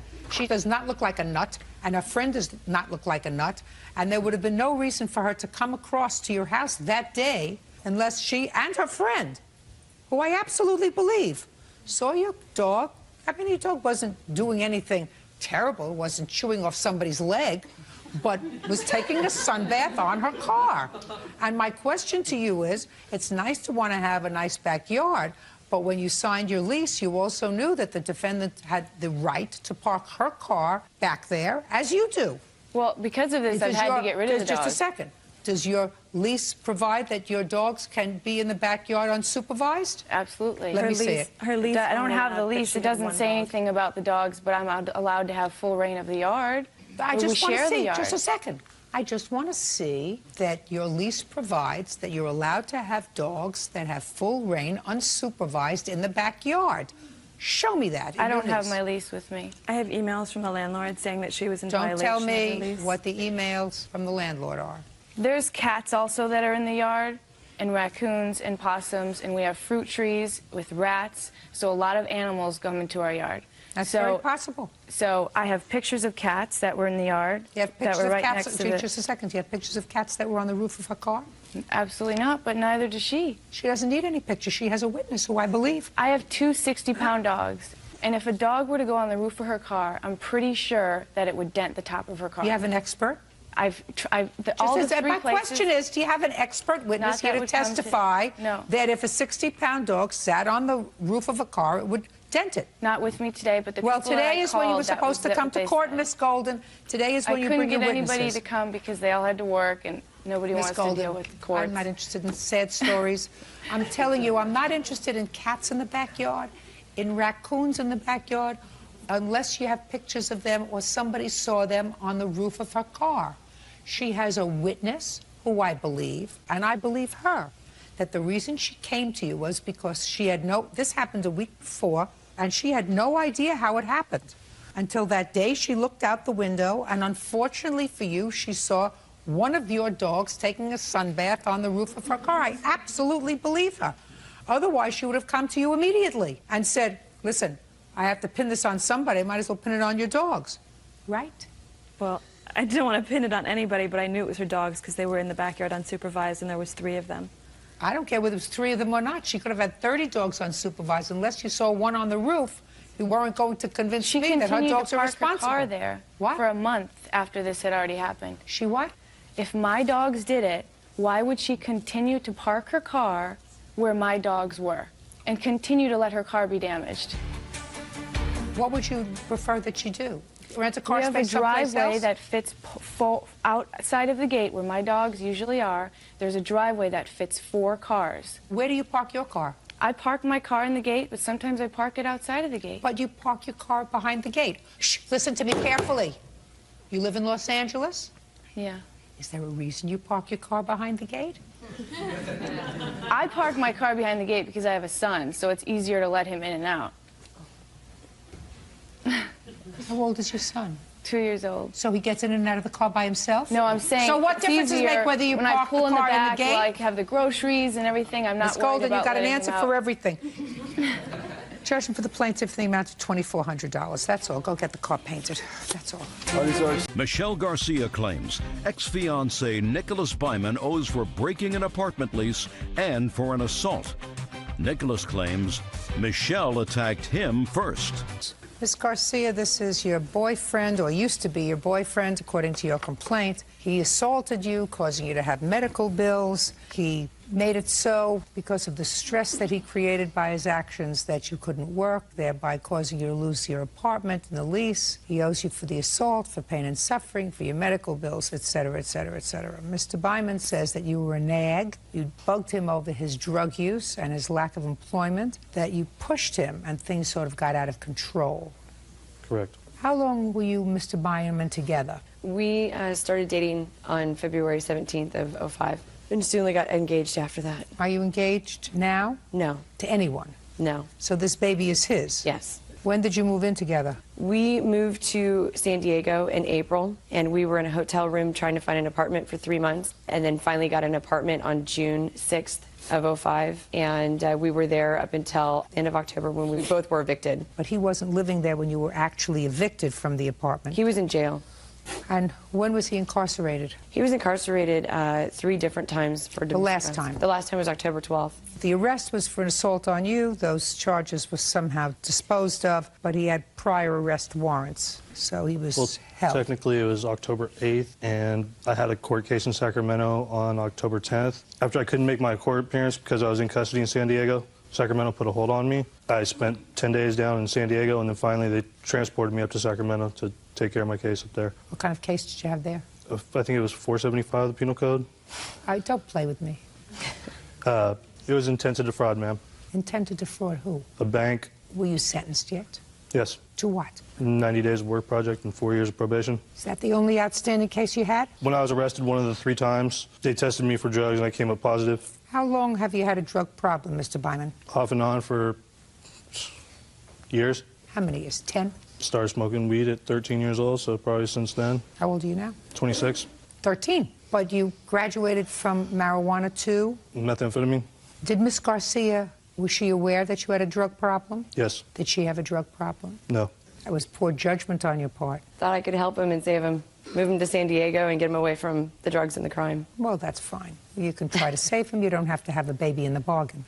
Yeah. Now, according to what I read, Mr. Byman, in the complaint and in your answer, a lot of the fighting that occurred while you were together was because of your drug use and lack of employment. Is that right? That was part of it, but just money was also a big issue. Lack of employment. Yeah. And then you said something interesting in here. You said, well, at some point you went into a drug rehabilitation program. Yes. But you and I both know, Mr. Byman, that when you have a 13-year drug habit, a 10-day rehab program doesn't cut it. Like putting a Band-Aid on an open heart surgery. It doesn't work. Have you since gone into a long-term residential program? Actually, I'm looking right now. Well, good luck. Thank you. So you want to tell me what happened in October? In October, we had many nights where I stayed up trying to help him through his problems. And that night, I had come down on him saying that what is something bad going to have to happen to you to get you to do the things that you need to do. And I can't marry you until you get a job. I'm on disability. What's the nature of your disability? I have lupus, and I've had 2 major back surgeries. I've had actually 7 surgeries in the last 5 years. And so, therefore, my benefits would be taken away if I married him. And that was one of the major fights. That night, he got very forceful with me. And look at me. I slipped out of his arms and got out and left. I left a message on the phone. I said, are you going to stay? I need to know. He never called. I decided that I would just come back in the morning. When I got there with my girlfriend, he was still there. He had slipped out the door. We passed each other and didn't say a word to each other. Basically, we were wanting to find out if he was using still at that point, and it was pretty obvious to me. I stayed there for about 4 hours, got some things ready, then took my girlfriend home. I was gone for about 2 hours, came back, and at that time... What'd you come back for? I had nowhere else to go. I was pregnant and exhausted. And why didn't you stay with your girlfriend? Why didn't I stay with her? Didn't even ask. It was the apartment. I thought he was gone. He left when we were passing. What makes you think that he was gone? Just because he walked out then? Because he was leaving. He had his stuff packed and he was leaving. He had stuff packed with him when he left? Yes, he said he was leaving. The only thing I had with me, Your Honor, was a laptop. He had a backpack, suitcase. All your clothes there? Yes, clothes. Okay. All my... So you went back, Miss Garcia? Yes, I went back. My dog. You went back? I went back to my apartment. You went back. Don't make excuses. Who is this? This is my mother. Don't make excuses to your mother. You went back. Yeah, of course I went back.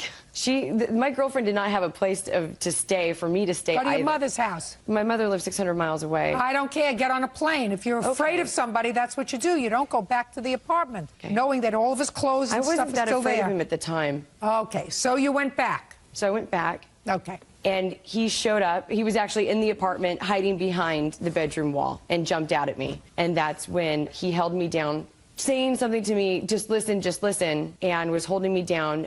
He would pick me up and throw me on the couch, and then I would slip out of his hold, and then he would catch me and do it again, and then catch me and do it again, and that went on for about 45 minutes. I remember screaming through the window, help, help, at the top of my lungs, that I didn't have a voice afterwards. I finally, don't know how, but after he hit me in the stomach, I don't know if it was with his fist or with something, but I couldn't breathe. Did you hit her? No, I didn't, Your Honor. Go ahead. I was able to run through the hallway.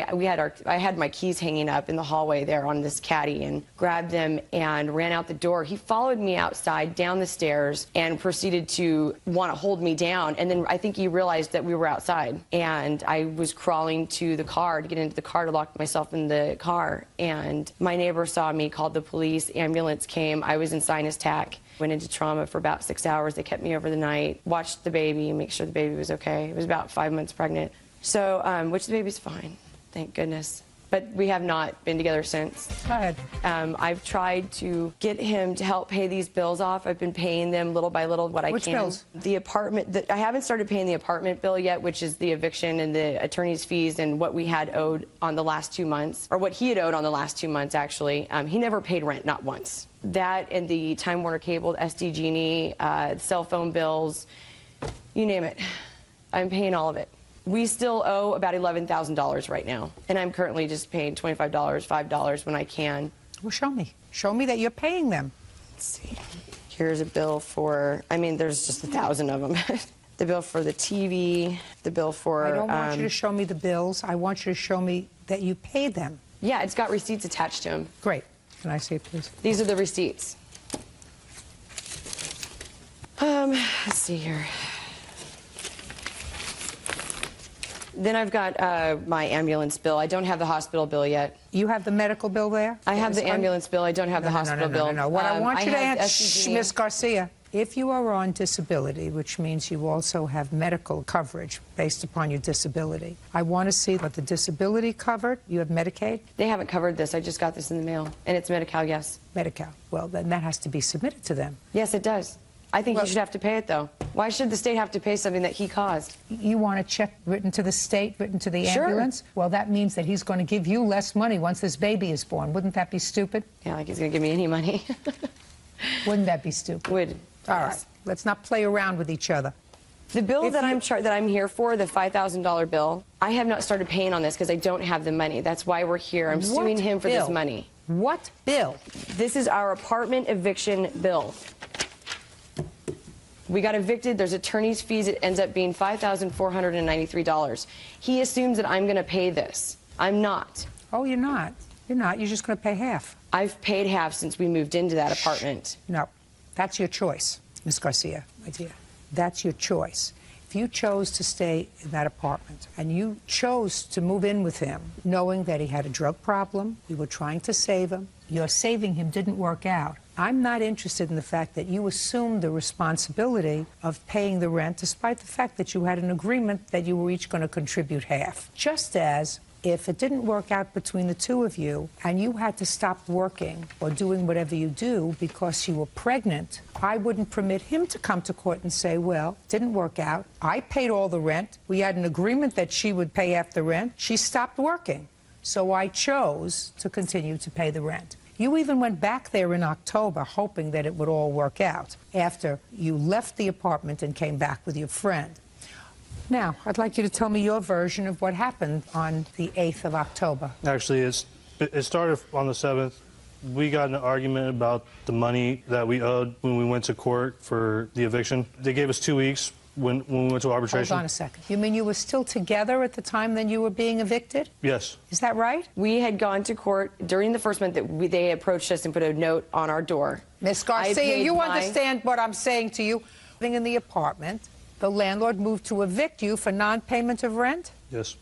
Okay. Yeah, I paid Now it becomes clear. Go ahead. Well, we got in an argument over what we were going to do. I was trying to come up with the money some way, somehow. Couldn't. Look at me. Don't look at the desk. Sorry. Well, you're still looking at the desk. Force of habit. I apologize. Anyway, we argued about the money, how we were going to come up with it. Things got loud, and she ended up just taking off for the night, at which this point I stayed the night, and she came back, like she said, with her friend, which then I grabbed just my laptop and like a jacket and stuff and just took off for the day. Came back around 5 in the evening, which point she started screaming and yelling, like, "What are you doing here, you sick?" I told her I was just trying to get my couple things and go, and that's when everything started escalating, and she slapped me in the face and then scratched the other side of my face, started throwing objects at me, at which point then I did restrain her from hitting me with anything else. And at that point, she started screaming, help me, and that went on for a little while longer. Then she ran downstairs, like she said, and I got arrested. You understand that you are responsible for half of what the landlord is owed. You understand that? Yes. Okay, that's $2,718. Well, I didn't pay for either the down payment, the first month, or the second month. My mother actually paid for all that. And? I think she's entitled to that, at least, you know, since... You mean she's entitled to what the landlord owes her? Altogether, probably, yes, because I didn't pay for anything, like she said, I mean... I'm not interested in that, sir. Just let's understand that. I couldn't be less interested in what her mother put down, what she put down as a down payment. Those were their choices. Understanding that you had a drug problem, that you lost your job the first week that you moved into the apartment. What you should have done was to move out the first week that you moved into the apartment if you weren't resolving your drug problem. I'm not interested in what her mother did and what she did. I'm interested in what's owed the landlord. So if what's left on the lease is $5,437.17, you're responsible for half of that. But the check will go directly to the landlord. You have to cover the rest. $2,718. Check will be written to the landlord. Do you understand? Yes. Good. That's all. Thank you. Lisa Pelisek says former live-in boyfriend Franz Zygmuntovich owes for several items she purchased for his home. Ms. Pelisek, the defendant and you were involved in a relationship. You lived together in his home for a period of time. You claim that while you were there, you purchased some furniture for the home, put it on your credit card. The relationship didn't work out. You moved out. He kept the furniture. You're paying the bill. You want that credit card paid. Now, you have the furniture, right? Yes. And you're not paying the bill. I did pay some of it. But you're not paying it now. No. And you say that's all right because? Well, Your Honor, there's a lot more to it than just the furniture issue. You're also counterclaiming because you say she owes you for half the mortgage payment while she was living there. Yes. That's a lot of baloney. No, Your Honor. The way this all began was last year. My sister had reintroduced us at a birthday party I had. My sister. I don't need all that information, sir. We got together. She was married at the time. All of a sudden, she decides she's not happy with him. She wants to get out. Originally, we were looking for a place for her to live somewhere nearby me. At the time, she called me and says, you know what, why don't I just move in with you? I'll stay there. That's all good. She moves in, proceeds that she wants to get this, get that, get this, get that. Well, I already had my house established. I've been living there for over a year, almost 2 years. I had all this stuff purchased for my home. She didn't like the bedroom set. She went and sold that, kept the money on that, bought a new bedroom set. She wanted blinds, just stuff. Just a second. Let's get over this counterclaim first, because when I said that's a lot of baloney, I meant that's a lot of baloney. Because nowhere in your discussion with me, sir, did you say that when she moved in, she agreed to pay half your mortgage. Oh, I forgot to mention it. She was getting... Listen, if you start out with a fib, I don't believe what you say. Well, do you understand? I didn't give you the whole... You didn't let me finish. Go ahead. Okay. Part of the thing was she was getting money from her husband, plus unemployment. She said she was going to help me out with stuff. I was also buying on my credit card items, tickets, concerts. I'm talking about rent. Let's get rid of the rent. Okay. You have a counterclaim for rent. Yes. I said to you that was a lot of baloney. You want to address the rent, sir. Okay. So far I've heard she was getting alimony from her husband. She was getting unemployment. She said she would help you out. Well, part of the deal was she... No, look at me. Okay. Part of the deal was she was getting money. She said she was looking for a job and was going to help me out. If she's suing me for everything, then she never helped me out with anything. That's not a contract to pay half your mortgage. I never made a contract to pay her credit card Just either. a second. I'm talking about your counterclaim, sir. Okay. In order to have a landlord-tenant relationship, which is what you are suggesting to me, because that's what it was. You may have shared it. Don't look so unhappy, please. Don't give me the sad-looking face. It doesn't impress me at all. Okay, so, you know, put the smile on the face, or just, but this sad face doesn't go far. I have no heart. Do you understand? Perfect. When you form a landlord and tenant relationship, even with somebody with whom you are sharing a bed, there has to be an agreement to pay a finite amount, so much per month, first of each month. Okay. There was never any agreement for that. Yes. Now, I knew that when I read your papers. Okay. You were trying to convince me there was. All I'm saying to you is, I don't believe that there was ever any agreement to have a landlord and tenant relationship with the plaintiff. No. So your counterclaim's dismissed. Okay. If, however, what you're telling... Get the sad face off, please. If what you're telling me is that when she moved in with you and you were sharing a home, your bedroom, sharing your bed, she said, I don't like this bedroom set. I want to get a different one. So she got rid of the old one. Yes. And she purchased a new one. Yes. And she kept the money from the one that she sold. Yes. Wouldn't you have been smarter to say to me at the beginning, no, we didn't have an agreement as far as rent is concerned? Because now I tend to doubt that, that she sold the bedroom set and kept the money. Is she going to tell me she kept the money? If she's not lying. Let's see. Did you keep the money when you sold the bedroom I applied it set? to the Discover credit card. It was $450, and I made the payment on my credit card. Now, why did you get a new bedroom set? Now, look at me. Okay. Why did I just you get did a new not like bedroom? the looks of the old one. You and didn't. We were planning on going to get married, and I was going to live there the rest of my life. He told me that I You can... bought him a present, a new bedroom set. He told me Forget I can it. decorate his house any way I want, and it's not a problem, and he would pay any charges that I put on my credit card that went toward the house. Really? And what were you paying? Don't look confused. It's a very easy question. You weren't paying any rent. Right, nothing. He was providing you with a roof over your head, telephone, gas, electric, water, all that other stuff. My question to you, madam, is your husband was supporting you, which must have irritated the hell out of him, because here he's supporting you and you're living with somebody else, and you were getting unemployment. What were you doing with your money? I was just paying off my bills that I currently had. I had some credit cards and just miscellaneous bills, and whenever I took the children out to do activities. Whose children? I have a son, Zachary, and he has a daughter, Savannah, and we would just go out and do things with that money. Okay, so you bought a bedroom set on your credit card. You kept the money from the bedroom set that you sold. What else did you buy?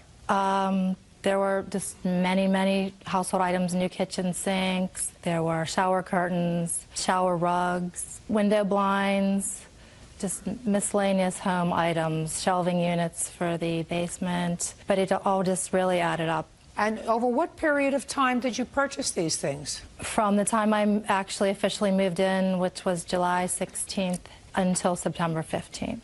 Exclusive of the bedroom set, how much did you spend? Exclusive of that, around $3,000. And how much did you pay towards the expenses of the house? Nothing. Consider it rent. You live there with a child? Yes. You think you can get a place to live with your child for $1,000 a month? No. Including gas, electric, telephone, whatever other expenses there are? You can't. Just out of curiosity. Right. Why did you leave? There were problems in the relationship that had developed. I ran out of money is what it was, Your Honor. Yeah. Once I said I had no more... Once I had no more money, she decided to go off on her own. When I wouldn't give her cash, and she said, this isn't working out, I need to leave, and went back to her husband. Is that where you are now? Yes. Oh, you have to pay this credit card, madam. It's your responsibility. You went out, you decorated. I can view this as your capital contribution to your own living expenses, yours and your child's, while you were living together. It's not unreasonable for him to assume that if you went out and bought shower curtains and some rugs for the bathroom, that you intended to do that because you were living there with your child, and that's what you're supposed to do. You're supposed to contribute. You're a grown-up lady. He's not supposed to take care of you. You're supposed to take care of yourself. Case is dismissed, as is your counterclaim, sir. Thank you. Ray Wood claims ex-girlfriend Mindy Golden had him falsely arrested for burglary. Mindy is countersuing, claiming Ray made false allegations to Child Protective Services. Mr. Wood, this lady used to be your girlfriend, and I would assume that the person standing on your side is your brother. Is that right? Yes. It is your claim, Mr. Wood, that the defendants falsely reported that you were burglarizing their home, causing you to be arrested. You spent money on attorneys, and you want to be compensated for their false reporting of this burglary. Miss Golden and her brother say that you actually were in their home without permission, which is a burglary, They say that you retaliated by calling Child Protective Services and claiming that the two of them were using drugs in front of their children, in front of your children. Right. And in addition, Ms. Golden is counterclaiming because she said because of your action, she was fired from her job. She wants to be compensated for her lost wages. When did this unholy alliance begin? June 2004. Did you live together? No. Ever? No. Did you ever stay over? Occasionally. How many times a week, Mr. Wood? Once, maybe twice. Did you have a key? At one time, yes. Would you occasionally go over to the house and answer my question? I don't want you to think of where I'm going, Mr. Wood. All I want you to do is try to tell me the truth. Okay. The truth will set you free. Okay. Did you ever go over to the house and wait for her to come home? Yes. Went into the house by yourself? Yes. That happened frequently? No. In the course of the year and a half that you were together, did it happen 10 times? No. Happened 5 times? Maybe, yes. When you went over there and neither she nor her, prior to February of 2006, did anybody report that you were in the house without permission? No. Did you ever take anything that you weren't supposed to? No, I did not. Tell me what happened on February 17th, 2006. It was about 7 o'clock in the evening, 7:15. I was in Binghamton, and I got a call from Mindy stating that her brother had caught me in the trailer. And she said that I didn't have any business being in there because we had broken up the previous week again. It was longer. Shh, shh. And what did you say to her? What's going on? Why are you doing this? I'm in Binghamton. I haven't been in Windsor for over an hour. Why are you doing this? And she said, you were there. I'm going to see you in jail. I'm calling the troopers, and slammed the phone down. Okay. Miss Golden, were you at home? No, I was at work. Your brother was at home? Yes. Your first name, sir? Kevin. Do you remember what day of the week the 17th of February was? Remember the day? No, I don't. Do you? Yes, Tuesday. Do you remember what time she called you? 7:45. In the evening? Yes. All right, Mr. Golden. I want you to tell me what happened on the 17th of February. Yeah, I went out to eat. No, look at me. Oh, I went out to eat with my girlfriend, came home from dinner, proceeded to enter in the door, and when I bumped into Ray coming out as I was coming in. He was coming out? Yes, ma'am. And what did you say to him, and what did he say to you? Just nothing. We were just both like, yeah. And I heard a hissing noise, and that was the propane. So I went to investigate that, and I turned around. By the time I fixed that, he was gone. What was wrong with the propane? It was unhooked from the tank. Hooks up to the trailer for heat and cooking. And it's outside? Outside, correct. Now, when you went inside, what did you see? Nothing really. It was dark. No, inside the trailer, sir. Oh, what did I see? Nothing really. He was coming out as I was going in. Anything missing? No, not to my knowledge, no. Anything vandalized? No. The only thing unusual that you found was outside the trailer? Correct. Mr. Golden, I'm unclear, sir. Was Mr. Wood inside the house or outside the house? Inside the house, ma'am. Inside? Yes. Is there a key that you used to get inside the house? Yes, ma'am. How do you think Mr. Wood got inside the house? Had his own key. Did you have a key to the house? No, I gave it back to Mindy. I had asked for it back, and it took him a week to give it back to me. So you got it back? Yes, I did. When, Mr. Wood, did you call Child Protective Services on the Goldens?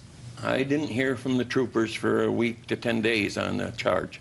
And so as soon as I left the troopers. So you filed the charges with Child Protective Services after these charges were filed against you? Yes. No. No? No. I have Really? copies of the reports. You see, the day that he was arrested, February 17th, against me and my brother. After he was arrested. You have to stop trying to figure out where I'm going, madam. You're not that clever.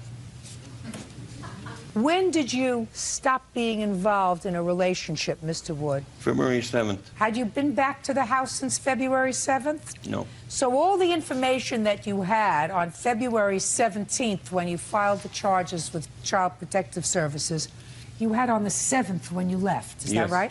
And I assume you filed the report with Child Protective Services, Mr. Wood, because you were concerned about the child. Yes. And you filed those charges indicating that there was drug use in the home. Yes, I did. Now, what were you doing between February 7th when you broke up and February 17th?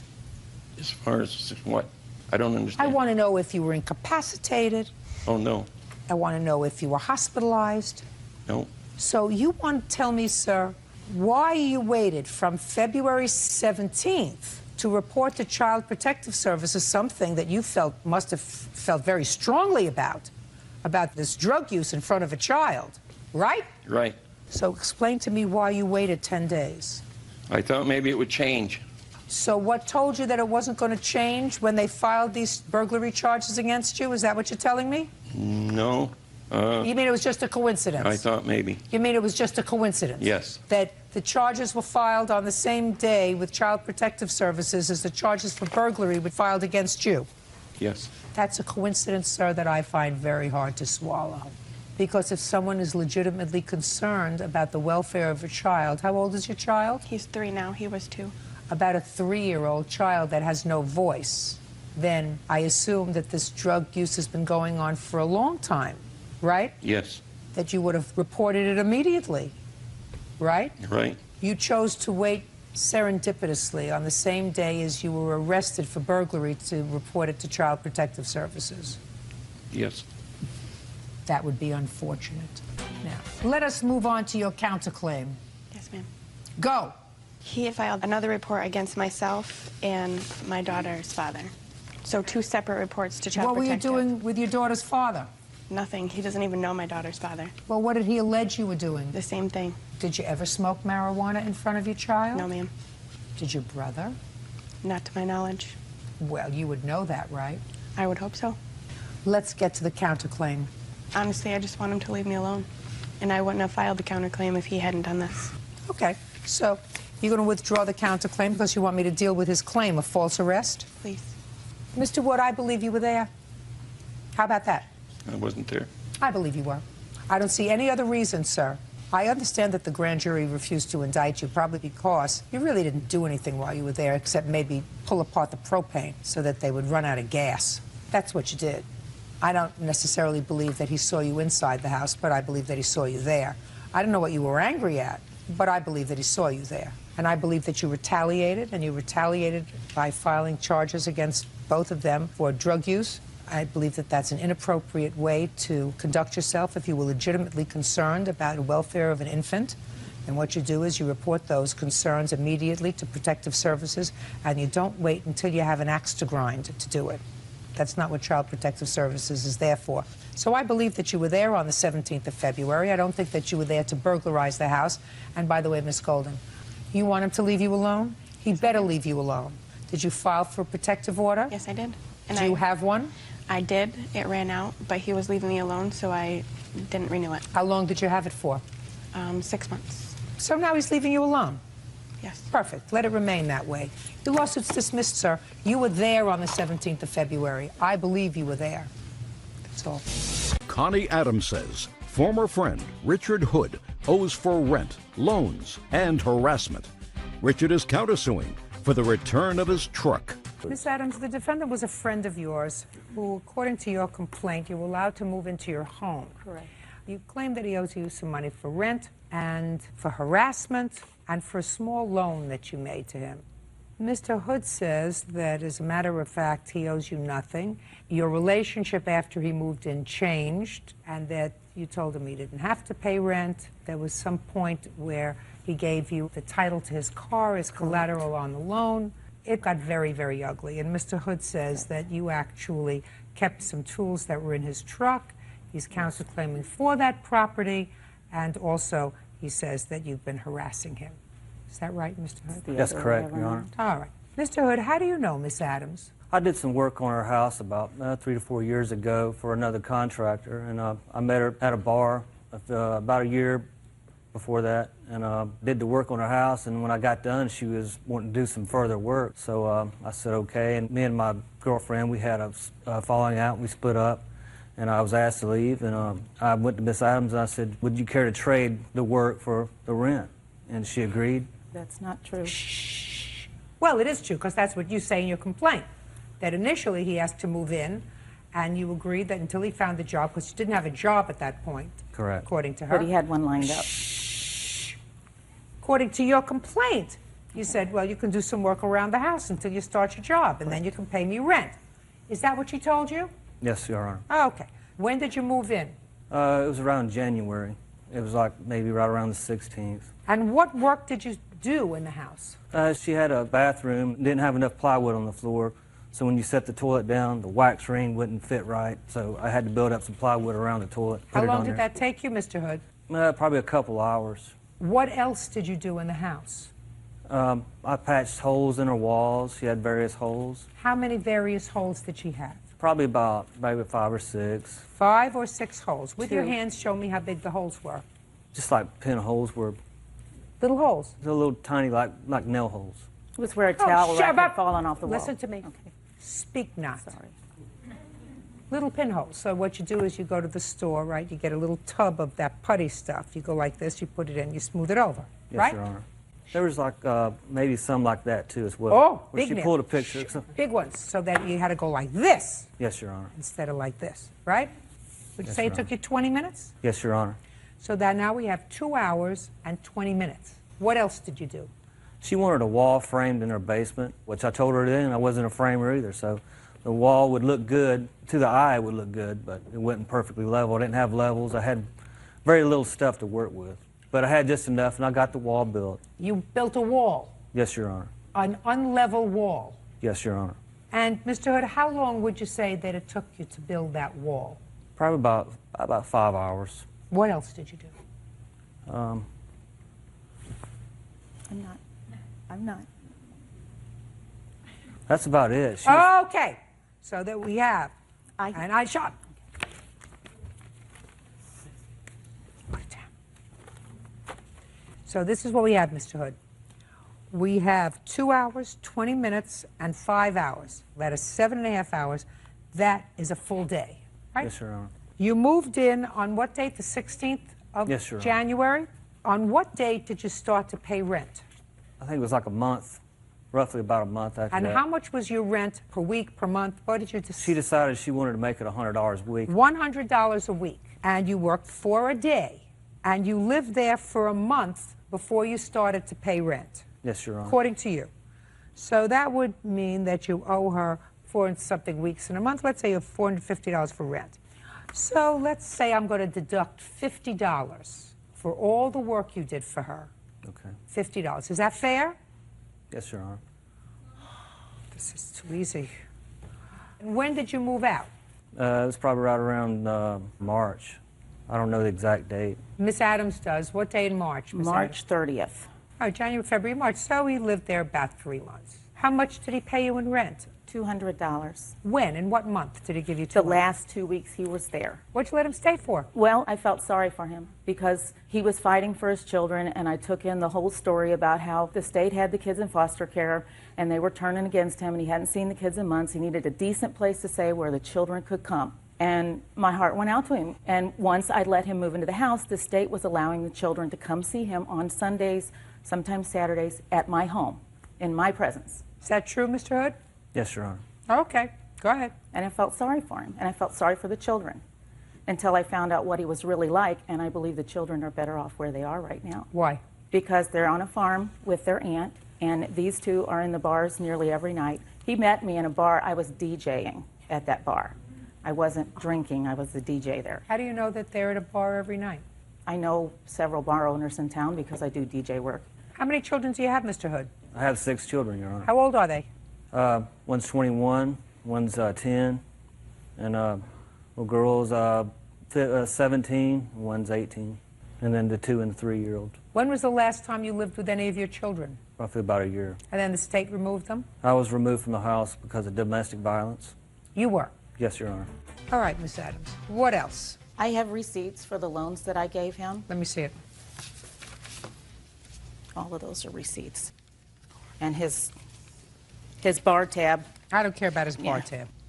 All these checks that you have circled are made out to cash, Miss Adams. Right, because he doesn't have a bank account. I had to get cash to give him. It says in the memo that it was a loan to him on 2 I of don't them. care what it says in the memo. Ma'am, he truly does owe me that money on that loan. He truly does. You want to tell me about the lawyer's fee?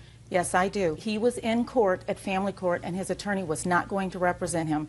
He called me several times, very upset, because he knew then he was going to lose guardianship of his children. And I said, I don't know what I can do. I don't really have a lot of funds. When was And this? he said, I think February 24th, January or February 24th. Did you give your lawyer money on about the 24th of February? Yes, I did, Your From Honor. her? Yes, you did. I drove it How over much? to the court. It was about $120, yes. How much? $150. Which I paid her back. He Show did me. not. I don't have any receipts, Your That's Honor. too bad. Okay. When did he leave and why? He left the end of March because I had him removed from the home. Because Why? well, first of all, he was sexually harassing me, trying to come in my room Not when true. I was dressing after I'd come out of the shower. Not true. He had his hands all over me at his birthday party. Who is And this? This is my 23-year-old son. And All right, at that, several at events. that point he left. Did the police put him out?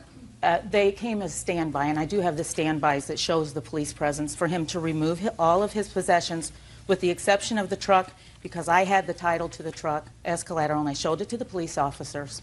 Then he went and said he had lost the title and went and fraudulently got another title for the truck so he could come get it. And the police escorted him there. If there was anything missing out of the truck, he would have complained to the police at that time. Okay, I assume he has a police report where that's indicated. Do you have I a don't police have any report? police report. She said I could come back. No, I did not. She said I could come back and No, get I the did stuff. not. Yeah, Stuff. yeah. I got most of it. There was some Good. stuff well, I if you forgot. then you should have gotten all of it, sir. Listen to me. My sense is that at some point or another, felt as if the money that you were laying out for him, he wasn't paying your rent, he certainly wasn't doing work around the house. He was drinking. There's no question about that because he didn't stop drinking for the 2.5 months he was living with you. If you're walking around with shades over your eyes, don't come to me to complain. He had a job the very next day that he was going to start at $27 an hour, and I knew once he started working, I was going to get paid. But That's you why I didn't. got his But tools according out, to 'cause you, he needed you the didn't. tools. Well, then he started the work on the wall, and the work that he did is so substandard that it's Listen going to to me. cost me $1,500 to fix what he did. Well, that's your problem. I don't think it is. It is your problem because you're a big girl. I really thought he was getting his life together for his kids. I used to be a preacher's wife. I went to Bible college. I was trying to do what we've been taught to do. I've learned now it doesn't pay to It help doesn't- people unless they're related to you. And even then, not always. Let's get to your counterclaim, sir. Your counterclaim is for the tools. I'm dismissing that part of your counterclaim because unless you have a police report that indicates you still had tools in the truck, you got your truck back, you got everything back. If you're missing tools, that's too bad. So far, you owe $550. He owes more than that. I also have telephone tape recordings where he tells me he owes me at least $900 and that he will pay it. I have a transcript and the tape right here. Oh, well, that I'll hear. You have a tape that says he owes you $900? That's correct. And that he wronged me, and that I he don't care didn't if he expect me to wronged give you, him the I- truck. Well, and he said he didn't expect me to give him the truck until he'd paid for it. Well, he doesn't say he owes you $900. Matter. What he says is, look, Connie, I don't want to argue with you or nothing. If I owe you $900, I'll pay you. That's what it says. That means, sir, that she must have said to you, you owe me $900, right? She claimed that. I told him he owed more, but that's what I gave him the truck back for, and Listen. I told him that in front of the police. Hey, okay. Don't play with me. I've been in business a lot longer than you the have, truck's Miss Adams. not worth even that much. Well, just listen to me. Somewhere between telling him that he owed you $900 and you filing this case for $3,000, $2,100 got added when on I found to what out he how owed much you. the damage was going to cost on the house, and he started harassing me, even sent his girlfriend to crash my birthday party after he beat her up. Judgment for the plaintiff in the amount of $550, which is what I said in the beginning. I believe that there was a relationship that was brewing. No, between- I had a boyfriend, and I have a restraining. The He took out a restraining order, ma'am. counterclaim is dismissed, so she owes you nothing. That you owe the court $550, threw out as a misuse of $400 for the justice. rent, and $150 for the loan that you acknowledge. Goodbye. Rick Strand claims ex-wife Marilyn Johnson owes for back child support that she agreed to forgive. Rick says the state is coming after him for the money. Mr. Strands, is this your ex-wife? Yes, it is, Your Honor. And you have one child together. Yes, Your Honor.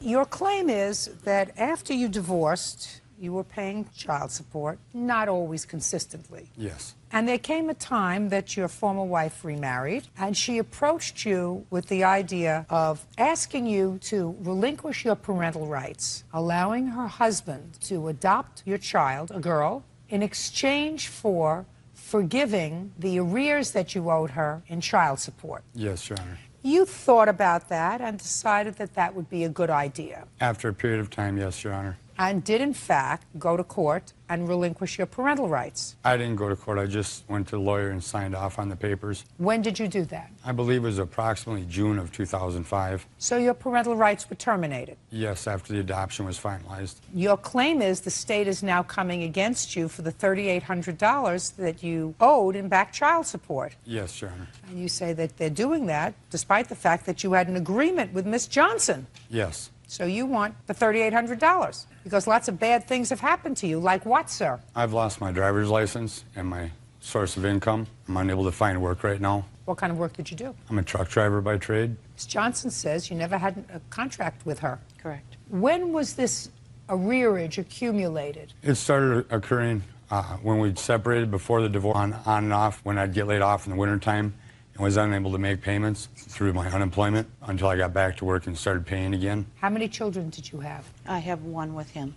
And how many others? 2 others. How old are they? They are now 22 and 20. So this was the only minor child? Correct. And what kind of work were you doing when you separated? I was working, I'm not certain, ma'am. Were you ever receiving any sort of public assistance? Yes, ma'am, I was. When? When we separated in 95. And how long were you receiving welfare? Till September of 96, I believe. I'm not certain. Subsequent to 1996, and you say you're not certain, so it could have been longer. Or shorter. Or shorter. Subsequent to that, were you ever receiving any sort of public assistance again? Yes.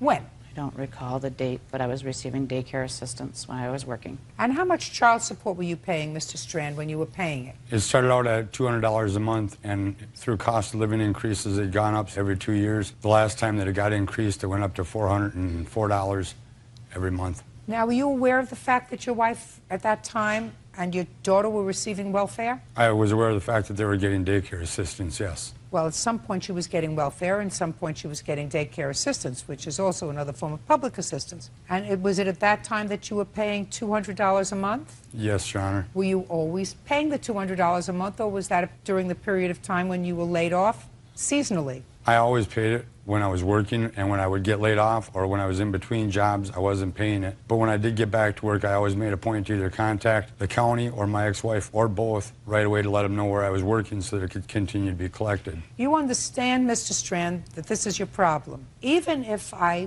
believe that you had an agreement with your former wife that she would forgive the arrearages, she can't bind the state with regard to the arrearages. And if this $3,800 bill accumulated at a time when your daughter was receiving any sort of assistance, whether it be daycare or regular public assistance, she can't forgive that money. Your Honor, there was a separate amount that was owed to the state and an amount that was owed to my ex-wife as the custodial parent. The part that was owed to the state has already been taken care of a long time ago. Is that right? Yes, Your Honor. When was that? That was taken care of when I filed bankruptcy last October. It was a sum of $1,100, and I was able to put that onto my bankruptcy.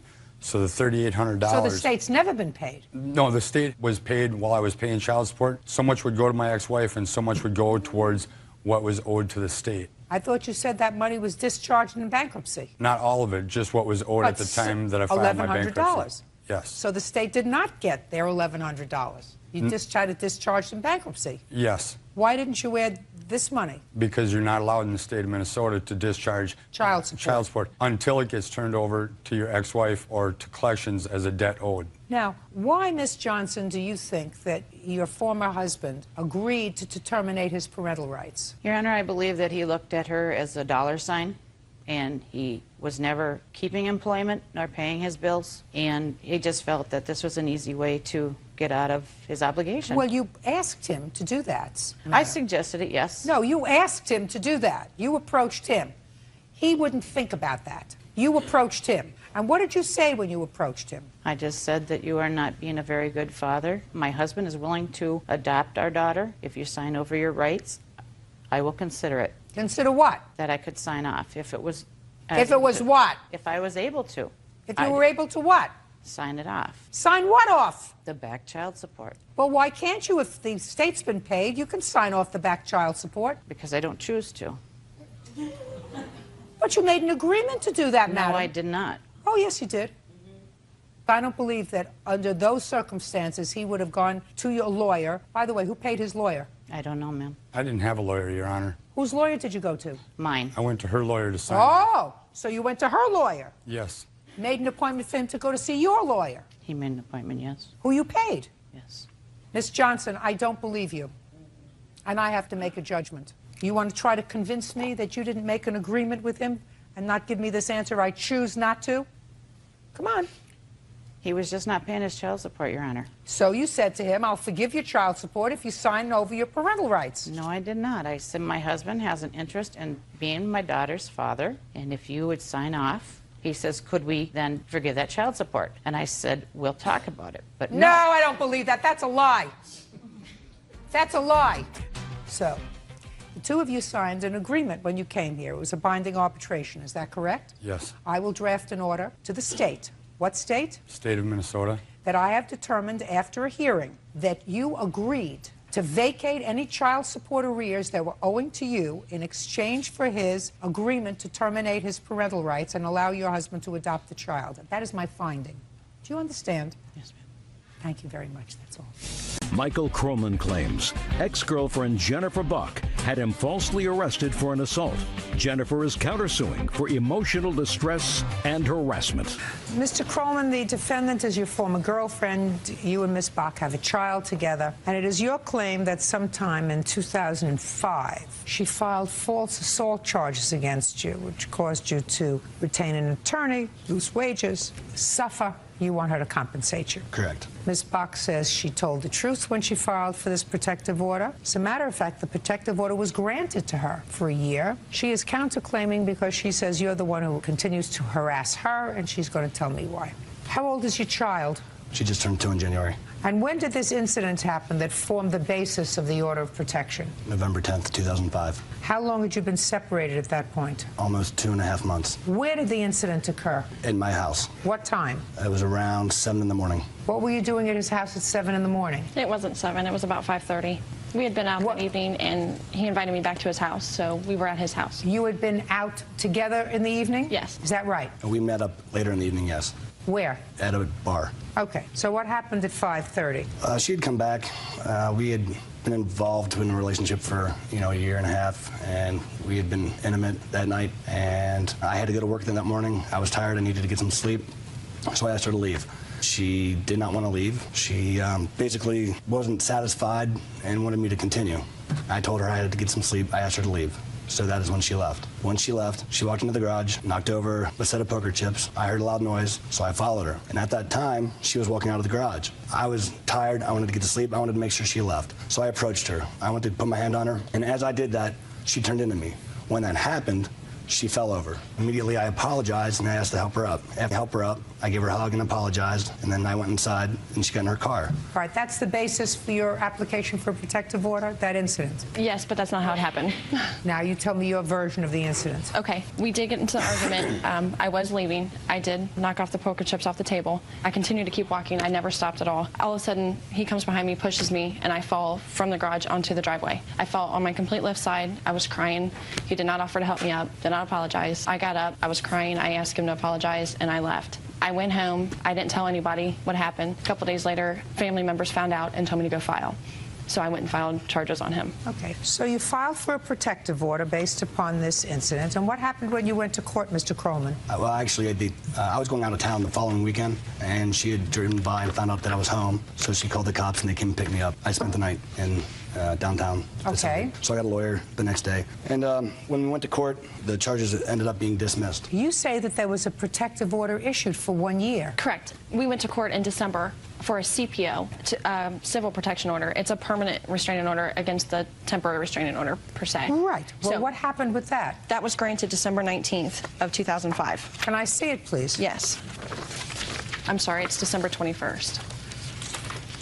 So in Ohio, you can have a civil protective order as opposed to a criminal proceeding pending. Correct. Okay.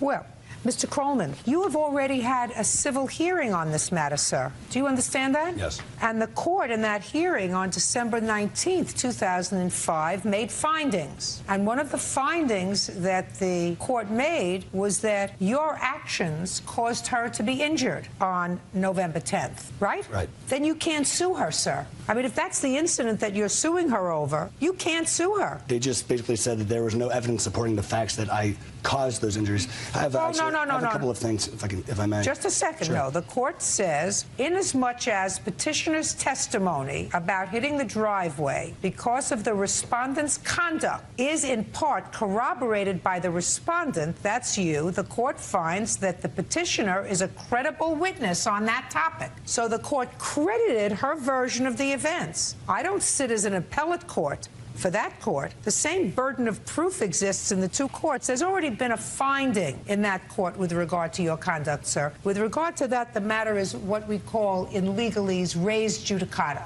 I don't go back and look at facts again. They dismissed the case and sealed it criminally. Civilly, they found you liable, and they issued a civil protective order for a year. I'm prepared to hear what you have to say. If it's relevant, sir, I just told you what the law is. That's the law. We're not going to make new law here. Okay. You got it? Sure. Go ahead. Okay. Basically, the whole reason that I believe all of this came out is in October, a month prior, I had filed for custody. Did you tell that to the judge? Yes. In this proceeding? Yes. So the judge heard you? Following that, she filed, a month later, she filed for that motion. No, that's not true, sir. You're missing something.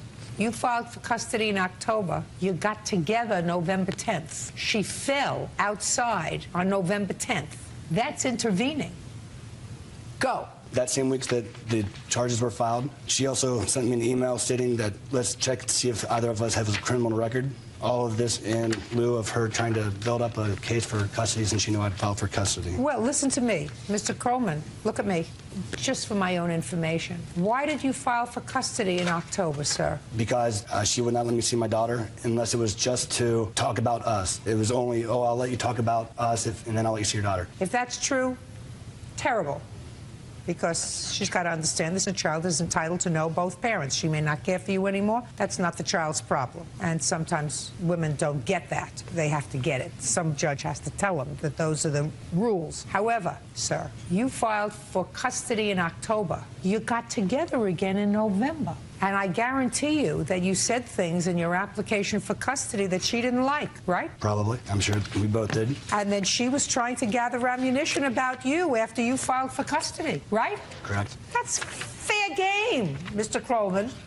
So you have no case here because that's already been decided by another court. Now, you want to proceed with your counterclaim? Yes. I got 30 seconds to hear the nonsense. Okay.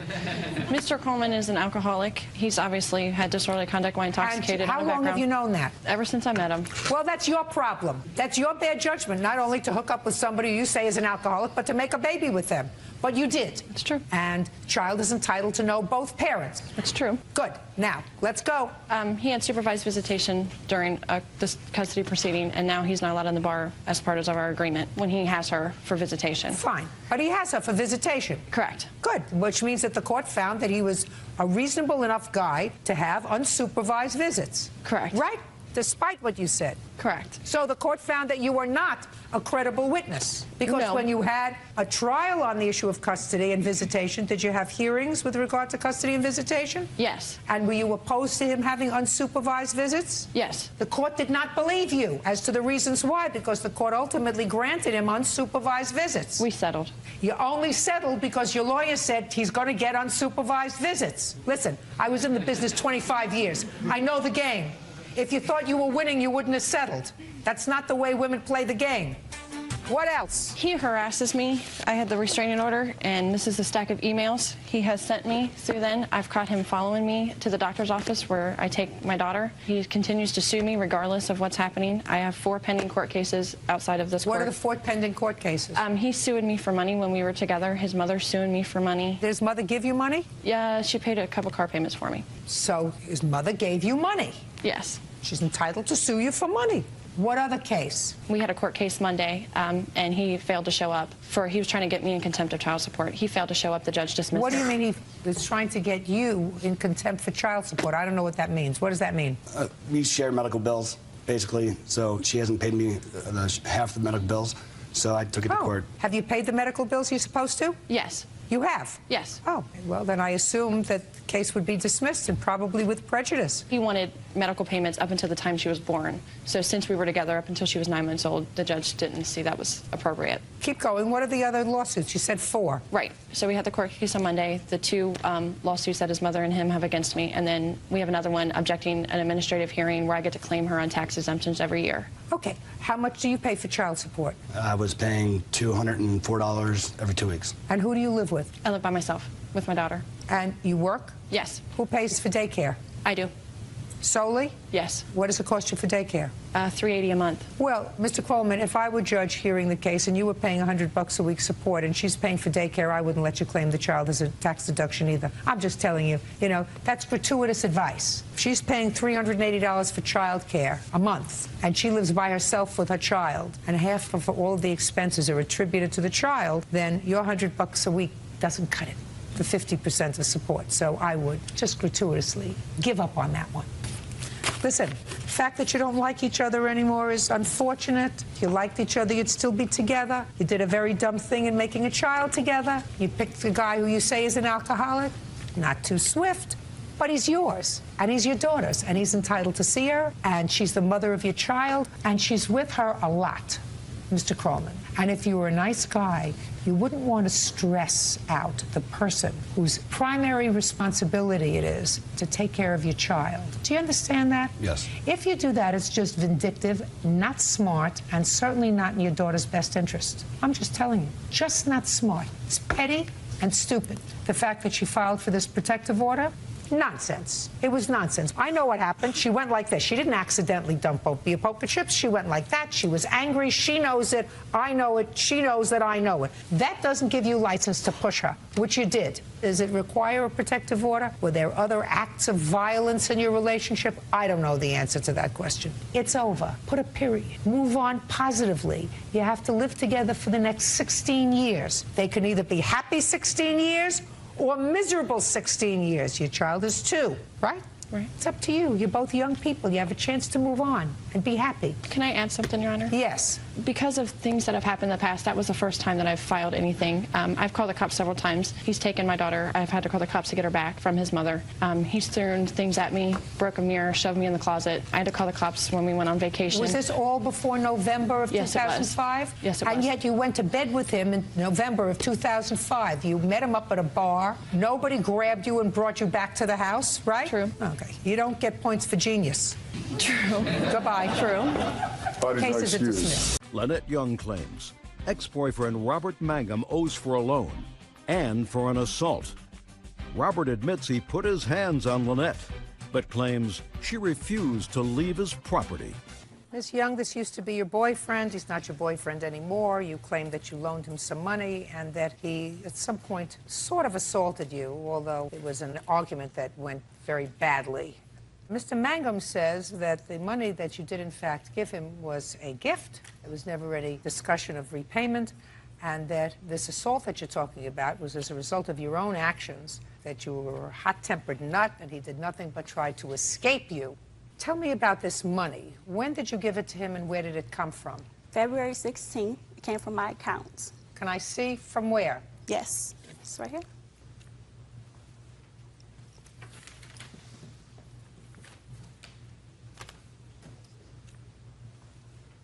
Where did you take this money from? It was from my savings accounts. And you took it out in cash? Cash. And what did you do with it? I let the defendant borrow $1,100 from it, and I spent $900 of it. Now, you gave him $1,100. And what did you do with it, sir? I was supposed to buy a car, but it didn't go that way. You know, she spent all her money, so...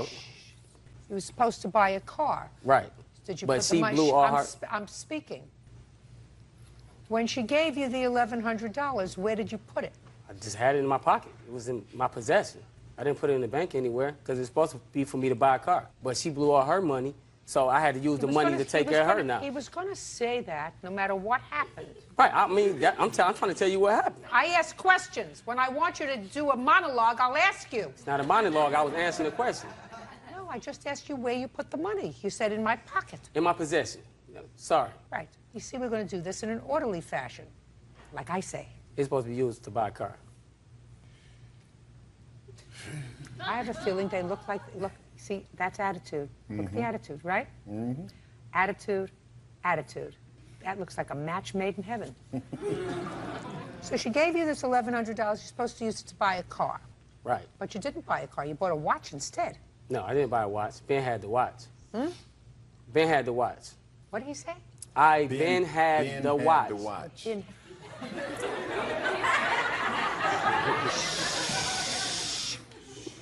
So what'd you do with the money? Help take care of her, because she blew all her money. What did she blow her money on? Ask her.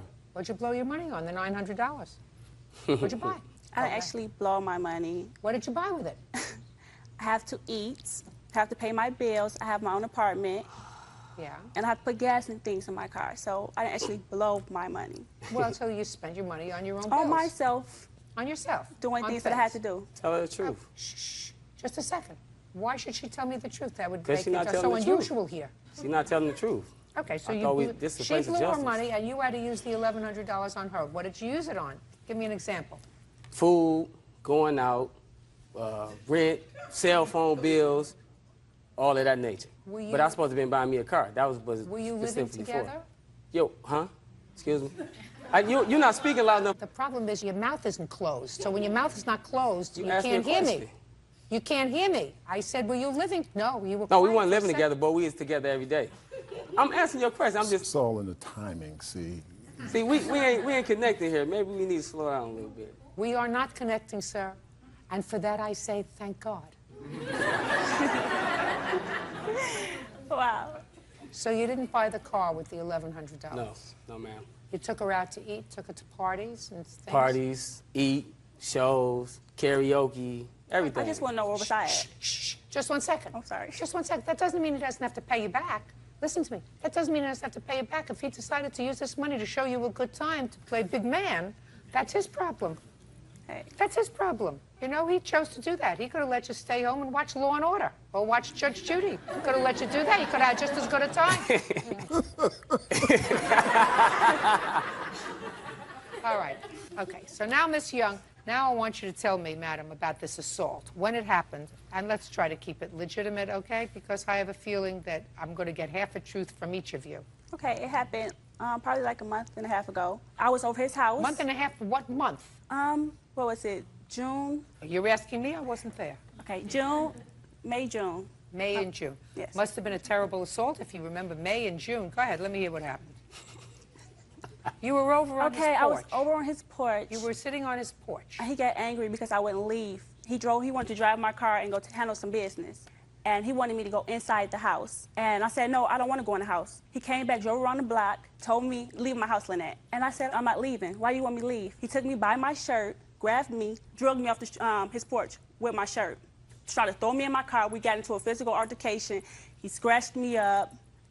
I scratched him up. We was fighting, like just fighting. Not like punching each other, but like scratching. Each other? Yes. I was trying to defend myself. Because you were trespassing on his property. I wasn't really trespassing on. Yes, you were. I was invited over his house.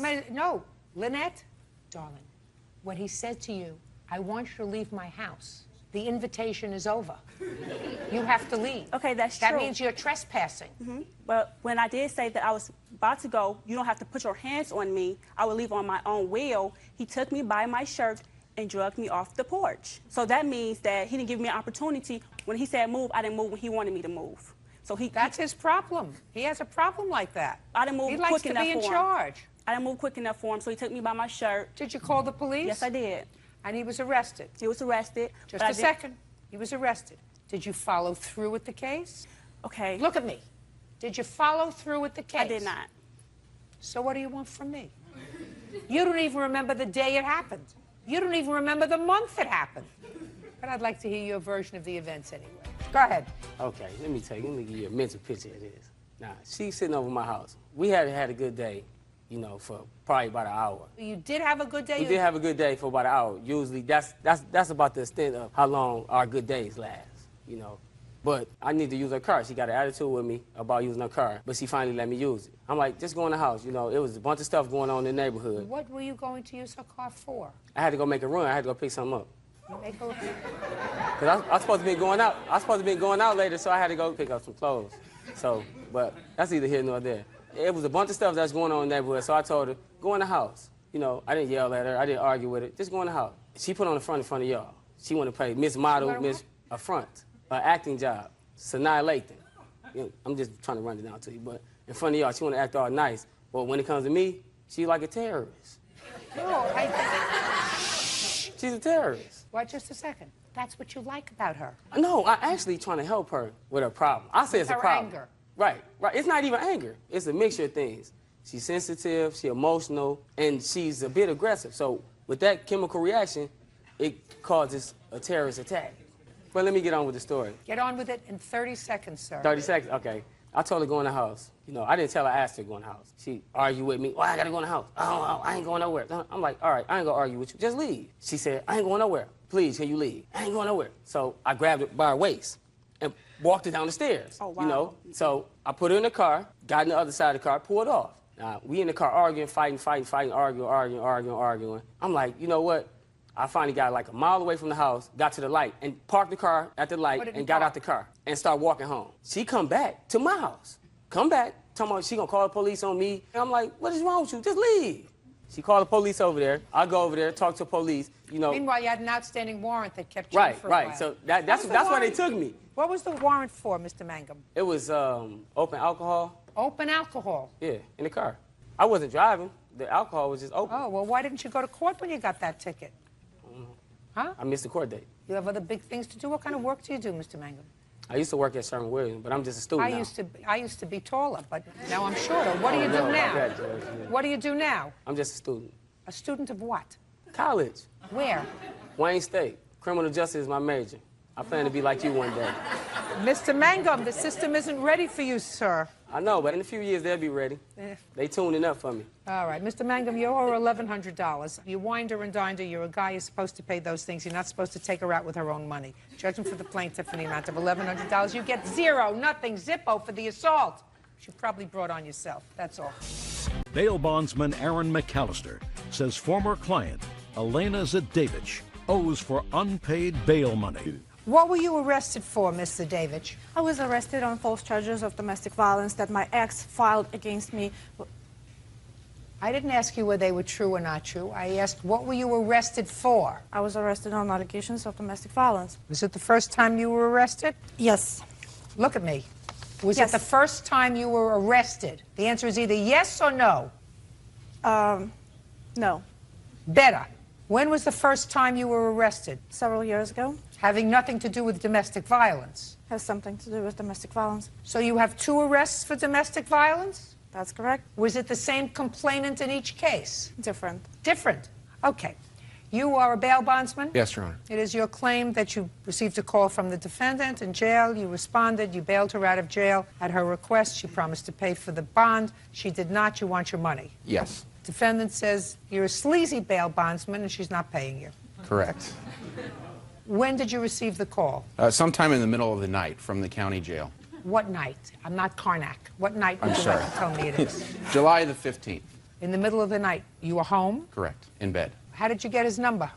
It was posted on the wall in the county jail. You have your home number posted in the wall in county jail? No, ma'am. It's an office number that forwards to my cell phone in the evening and weekends. I see. I wouldn't think that you'd want your house phone to have a number. Okay. What did the defendant say to you when she called? That she was in jail and she had to get out. She had to get to work the next morning. If she didn't get out, she would lose her job. What kind of job do you have? I'm an executive assistant. For whom? For a small media startup. How long have you had that job? Close to a year. 10 months? Something like that. Where did you work before? I was managing a medical spa. Where? Walnut Creek, California. Okay. Have any family here? Just my 2 children. How old are they? 6 and 2. They live with you? Part-time. Who do they live with the other part of the time? Well, my son lives with, my daughter part-time lives with her paternal family. Maternal or paternal? Paternal. Paternal. So the father's family, father's parents with her grandparents? No, his brother and his family, they live very close by, about 10-minute drive from where I live, and she's there a lot because I work full-time. Okay, so you had to get to work at the media startup company when you called him? Correct. Did you tell him that you were going to take care of paying his bail? What happened was I told him that I didn't have any money. No. When you called him on the phone from jail, you told him I don't have any money? Correct. Is that right? No. Of course not. Right. I wouldn't. Of course not, because if you tell you, please bail me out of jail, but I don't have any money, and he doesn't know you from a hole in the wall, he's not getting out of his warm bed in the middle of the night. Madam. Well, he did. No. He did. The question was, did you tell him that you didn't have any money? Yes, I did. He says you didn't, and I'm saying I believe him that at that time you didn't tell him I have no money. Because if he's in business and he gets a call from a stranger, you are a stranger, right? Correct. That I want you to get up out of bed, drive over to the jail and bail me out. But by the way, I have no money. He'd say, call somebody else. That's exactly what I said. All right. I don't believe you. Go ahead. We discussed that she had a CD, and the CD was maturing within the next 30 days, and that there would be ample That you would have money. Correct. In the CD to pay me out of the proceeds of the CD. And she didn't want to cash it in early because she didn't want to pay the penalty. I agreed to those terms within 30 days that she would use the CD. Was this on the telephone? That was on the telephone. Okay. Because you did ask her the question about money. Correct. And when you said, do you have money, what did she say? I have a CD. Okay. So, did you tell her how much the bail would be? Correct. 10%, $5,000. Because she had $50,000 bail? Correct. That's a high bail for domestic violence. It is. Do you know why it was so high? That's per the schedule in that county. That's always $50,000 for a felony charge. It was a felony. Yes. Okay, go ahead. So we get her out. We memorialize our agreement in writing. She Can I signs see it, a please? bail contract and the agreement to pay. Can I see it, please?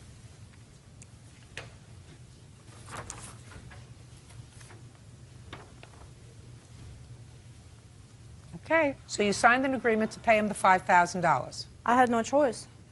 He made me sign it. But Madam, listen to me very carefully, madam. You have a choice. Your choice is to stay in jail until the matter on which you were arrested for is tried. That's your choice. You chose... had a different agreement. No. This is your agreement. This in here is your agreement, in the four corners of this agreement. And what I asked you was, did you sign this agreement? And the answer is either yes or no, not Yes, I was forced to sign. I did sign that agreement, but aside from that, there was an oral agreement that took place between me and Mr. McAllister. I'll get to you in a minute. Okay. Go ahead. Once the agreement's signed, I get her out of jail. She says, now what do? I live 30 minutes from here. I agreed to give her a ride. She's worried about getting to work, so I give her a ride. And it's about 30 minutes away. So during that time, she tells me the entire story about the arrest, and I attempt to be understanding that, you know, she was arrested, and I'm sorry, and that's a bad thing, and you're dealing with a breakup, and, you know, how she caught her boyfriend with his new girlfriend laying on the couch that she paid for or she picked out. And the entire time in the car, Would you look at me when you're telling me this story, Mr. McAllister? Look at me. Don't look down there. Sorry. The entire time in the car, she says, I'm not a stalker, I'm not a stalker. I go, okay, sorry, you're not a stalker. No problem. Okay, I'll get you to your vehicle. Well, the vehicle's parked 3 blocks away from the house where she was living or where she was arrested. So there's obviously something going on there. Anyway, I get her out, she signs the agreement, and she refuses to pay me. No, just a second. When did she sign the agreement? Immediately upon release from the county jail. Okay. And then you drove her to her car. Correct. And you dropped her, and she never paid you. Right. I made When, repeated for the first time, did you contact her with regard to payment? Well, within 10 days, we sent her an invoice, just a reminder of the payment terms, and sent her 4 or 5 subsequent invoices that went answered with these rambling letters talking about... Do you have a copy of the letters? I do. Can I see them, please?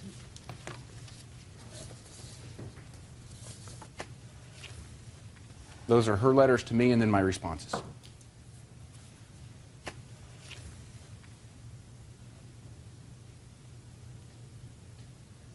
Based upon our discussion, these are your words, when he initially asked you for your money. Based upon our discussion, it was my understanding that we would discuss my opportunity to provide some type of service to you and your business in lieu of paying you $5,000 for a relatively risk-free, as you put it, bond. I am still awaiting the opportunity to make good on my offer to work for your company. As you were advised at the time the bond was posted, I have not, or do not have now, $5,000 fee that you are demanding. Given the above-mentioned discussions that we had at the time of the unsecured bond was posted, I now consider your correspondence demanding $5,000 to be intimidating and threatening. What are you, crazy? Please do not send me any more threatening letters. You knew my financial predicament at the time bail was posted. I still intend to honor my promise to perform professional services for you. You never promised to perform professional services for him. Your own letter says, it was my understanding that we would discuss my opportunity to provide some type of service to you or your business in lieu of paying for the bond. Given the above-mentioned discussions that we had at the time, I now consider your... Discussions aren't a contract, madam. Let me tell you what happened. Yeah, because he's not telling you the whole truth. What happened? He bails me out. Just a second. Are you telling me the whole truth? Listen, are you telling me the whole truth? Yes. Really? Yes. About your children's living arrangements? You're telling me the whole truth? We're not talking about my children right now. I want to tell you. You mean you're telling the truth? About what Listen to me. happened. You're telling the truth sometimes, and sometimes you can lie. And when am I supposed to tell the difference? You see, I knew that you were lying to me about your children's living situation. That you're not willing to discuss. What do you lie about? Listen to me. My question to you is, how am I supposed to tell when you're lying, and how am I supposed to tell when you're telling the truth? I do tell the truth. But you just lied to me today. About what? You lied about your children's living situation. No, I didn't. Yes, you did. How did I? Oh, yes, you did. And you know you did. You know that they live with me part-time, they live with some part-time, they live here because I work. It's not the story. But that's a story you chose to tell me. Now, you told me that with the same veracity as you told me that you had another contract with him. And my question to you is, how am I supposed to tell when you're telling the truth and when you're lying? What I'm saying is the truth. Okay. Now I'm going to hear you, and then I'll tell you what the law is. Okay. Well, he bails me out. He drives me to my vehicle. On the way to my vehicle, he makes comments about, and he says, well, it would be nice if a pretty woman like you worked for my company doing some sort of marketing and promoting my company, and maybe we can work something out in terms of paying for the bail bond that he posted on my behalf. So when he dropped me off by my vehicle, and before he left, he made me sign the agreement that you saw after we had the conversation of me potentially working for his company. Did you get what you said to me, madam? You just said to me, maybe you could work for my company.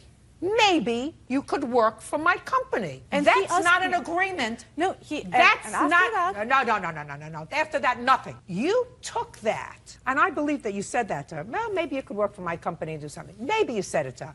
Who cares? It's not relevant. There was no contract. I said I couldn't work for him full time as he proposed. So he said, no, madam. We can work something out, and you can work for me on weekends. Oh, listen to me. Listen to me. You're making it up as you're going along. No. Yes. No, I have a letter. Because according to what you said to me, after you had that discussion, not before. You see, he said you signed this at the jail. No. You say I signed it after I had the discussion with him about working with him part-time, weekends, etc. If that was true, that's not contained in this agreement. No. And I believe, madam, that you are one smart cookie. And if he had this conversation with you where you made a contract with him, a contract that's enforceable, to work off the bail bond by working for him part-time, you would have put it in this agreement because you're already out of jail. You see, you're already out. Because you're already bailed out. So then you could either say to him, I'm not signing this. Or you say, it's not the entire agreement that we have. But you didn't. You signed it and said, I promise to pay you $5,000. Well, he told me right there that if you don't sign it, I'm just going to put you right back to jail. That's what he told me. I don't believe you. You're making it up as you're going along. No. You're making it up as you're going along because if he said to you, you signed this or I'm going to take you back to jail. That's what he said? Your response would have been, well, then put in our agreement that I could work it off, right? Right? I was very stressed. Oh, listen, it's not the first time you were arrested. Signing. That's why I asked you the question before. Yeah, it's not the first time. It's probably not the second time that you were arrested. So pay him his money. You owe him his money. Don't be a con artist. Judgment for the plaintiff in the amount of $5,000. That's all. Ashley Beischer claims the father of her child, Joshua Schmidt, owes for a $5,000 loan to buy a motorcycle. Joshua is countersuing, claiming Amy slashed his tires twice. This used to be your boyfriend. when you were having a lapse in judgment while he was your boyfriend, you co-signed on a credit card for him to buy a dirt bike because he couldn't get it on his own. Correct. And the agreement was that he was to make the payments faithfully on that credit card. That's correct. He did make payments for a period of time on the credit card, and you separated. But he agreed to continue to make the payments on his bike, which he was using and which he took with him. Correct? Correct. Then there came a time that you and your fiance, this would be fiance, went to purchase a car. And you found out that your credit was awful.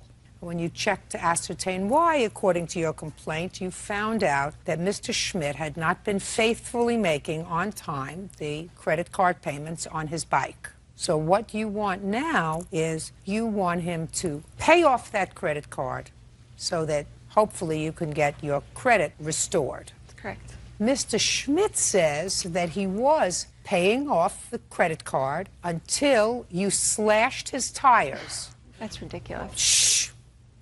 So that the fault is really yours for slashing his tires, causing him to lose his job. Have we joined the issue, Mr. Schmidt? Hello?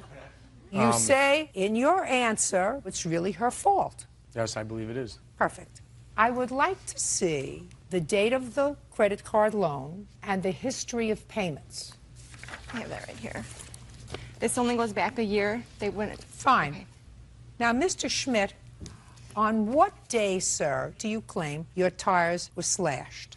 May of 2006, I had 2 tires on my vehicle that were slashed. And then October of 2006, I had another tire slash on my car. Just a second. After which incident, sir, did you lose your job? The second. So it's really the October of 2006 incident that you claim caused you to lose your job Yes. and fall behind in your payments. Yes. So it would be a fair statement, sir, that it wasn't until October of 2006 that you started making either late payments or skipping payments or anything else. Up until that time, they were okay. Correct. Okay, good. Your Honor, can I point something out? Shh. Maybe, if I need some help. Well, sir, in September of 2006, which was before your tire was slashed, you had a late fee of $39. Okay. That's before, right? Yep. And in August, which was before your slashed tires, you had a late fee of $39. That would be after the first. You just told me, sir, that you didn't lose your job until after the October incident. Yes, but missing days of work. No. Baloney. The issue was that after the October incident, you lost your job because of the tire slashing, causing you to fall behind in your payments. And you said to me prior to that time you were on time with your payments. So we now have August and September where you were late. Are you following me, Mr. Schmidt? Yes, I am. Who is this? This is my witness, Jason. Maybe. Jason. Now we have July. Late, Mr. Schmidt. And how much, sir, were you supposed to pay every month? It's about $70. So sometimes you didn't pay at all. And then you sort of doubled up the next month, right? Yes. You can't do that. You know you can't do that. Look at what we have here. A June late assessment. And you didn't make a payment. Whole month of June. Is it possible, though, that me without a vehicle, how is it possible for me to get to work, to make money, to make payments on this? What are you talking about? Who cares about whether you have a vehicle? How do you get to work? I don't care how you get to work. Walk. Crawl. Get your witness to pick you up. Now, let's go back to before the first incident, Mr. Schmidt, that you allege she slashed your tires, which you have to prove to me. Anyway, let's go back to April. Now, even you will know, Mr. Schmidt, that April comes before May, Yes. right? How do you account for the late charge in April, Mr. Schmidt? I don't. Right. So the cock and bull story that you gave me is just that. You've been making late payments on this loan forever, because we also have one for March. So what do I care how you get to work? How did Abe Lincoln get to school? I'm waiting for an answer. Walk. That's what he did. He walked. And you remember from grammar school how many miles he walked to school every day? No, I don't. I think it was 5 miles each way, wasn't it, Bert? I think something like that. 5 miles each way. Do you understand, Mr. Schmidt? Yes. When somebody else does a nice thing to you, what you're supposed to do is not be a pig. If you want to, you get the loan totally out of her name, and then if you want to screw up your credit, you do it. But you don't screw up her credit. Now, how much is left on the loan? The grand total is about $6,700. Well, the maximum I can award you is $5,000. You understand that? And the check will be directly to the credit card company which holds the loan. Yeah. You're still responsible, as is he, for the remainder of it, Right. and he's responsible to pay it. Right. Who do you work for? I actually just got a new employment job. It's DeLuca and Tobin. Well, you would have no objection if they deducted the remainder of the balance, anything over $5,000 from your check, would you? Listen to what I just said. You owe the money. You have the dirt bike, don't you? Yes. The maximum I can give her is $5,000. That will be made directly to the credit card company. You still owe them about $1,600. Are you prepared to sign an authorization to allow them to take the remainder of the money at periodic payments out of your check? Yes. Perfect. We will prepare that order and send it over to the drilling company and any other company that you might work for subsequently. Do you understand? Yes. Okay, let's get to the slashed tires. Did you slash his tires in May? Absolutely. You don't look like a tire slasher. No. You didn't see her slash your tires, did you? No, I didn't. Did you? I did not see her, no. Step up. Your name? Jason Jason what? Moyer, How do you know her? through him. When was the last time you had any contact with her? While. A while is not a month, Well, a I year. don't talk to her, but I've seen her around town. When was the last time you had contact with her? Last fall, or around there. Tell me about that contact. Well, Look I was, at me. I was at the bar and I had walked by and Bar, what bar? Krieger's possibly. What do you mean Krieger's possibly? Well, it was either that bar or another one over there. What time? Probably 8 or 9 at night. What date? I'm not exactly sure. What month? October or November. Mr. Schmidt, you sure you want me to do this to your friend? You sure you want me to do this to your friend? Yes. Be my pleasure, sir. You're walking by the bar that you don't know on a date that you don't remember, in a year that perhaps you remember, and tell me what you believe you have that is germane to this case. Well, I had heard her and her friends laughing about how his tires had been popped. Yes? Yeah, so I assumed she had something to do with it. Oh, well, then you assume. Good. Do you have anything else that's germane to this case? I did pick him up for work, too, a couple times. I don't care about that. Sit down. You have anything else on the tire slashing, sir? I just have a copy of, actually, no, I do not have Good. this on Thank me. you very much. Your counterclaim is dismissed. You owe $5,000, and we will prepare an order for the remainder of the $1,600 to be deducted automatically from your check.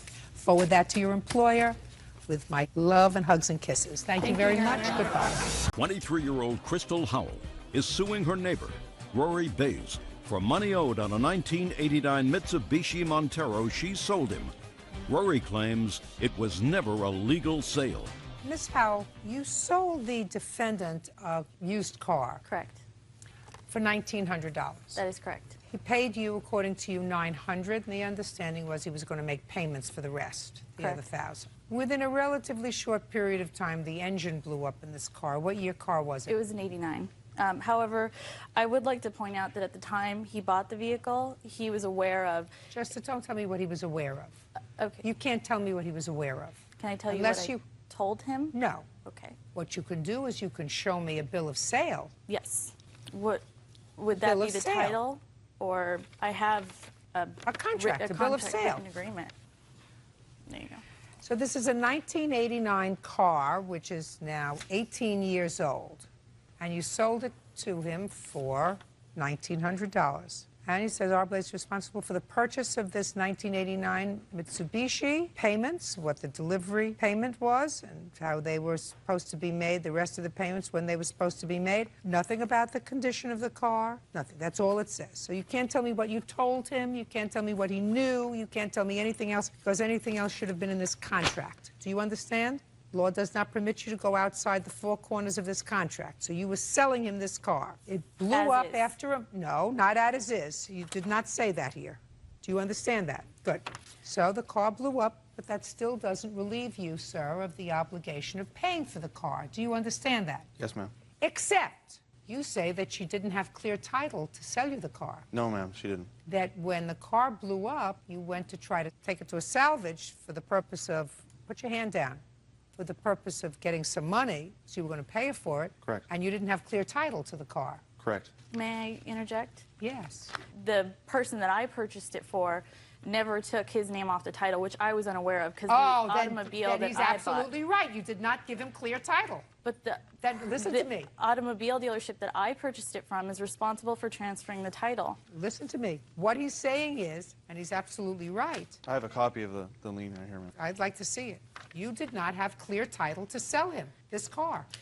However, I will say that when I purchased the vehicle, I had owned that car for 6 years. I purchased it off 3 years before selling it to Rory. Hugh is the lien holder. He was the gentleman that I purchased the car from. Miss Howell, I owe what him no I'm money. telling you is you did not give him clear title to this car. I was unaware of that. How much did you pay for it? I paid $2,900 to $3,500. I'm not positive of the amount. Let's say you paid $2,900 for it. You sold it to him for $1,900. You got $900 from him, which means you had the car for 6 years or so, and it cost you $2,000. Do you understand what I'm saying? I feel badly at all dismissing your claim. But not at all.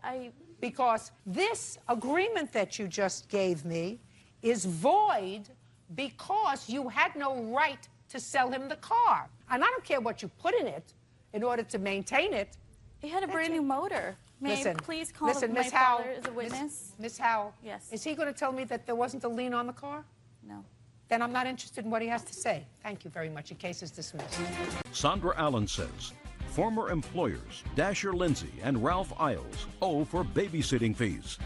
The defendants are countersuing, claiming Sandra made false accusations to Child Protective Services. Miss Allen, you did babysitting for the defendants. Correct. On several different occasions, several different periods of time.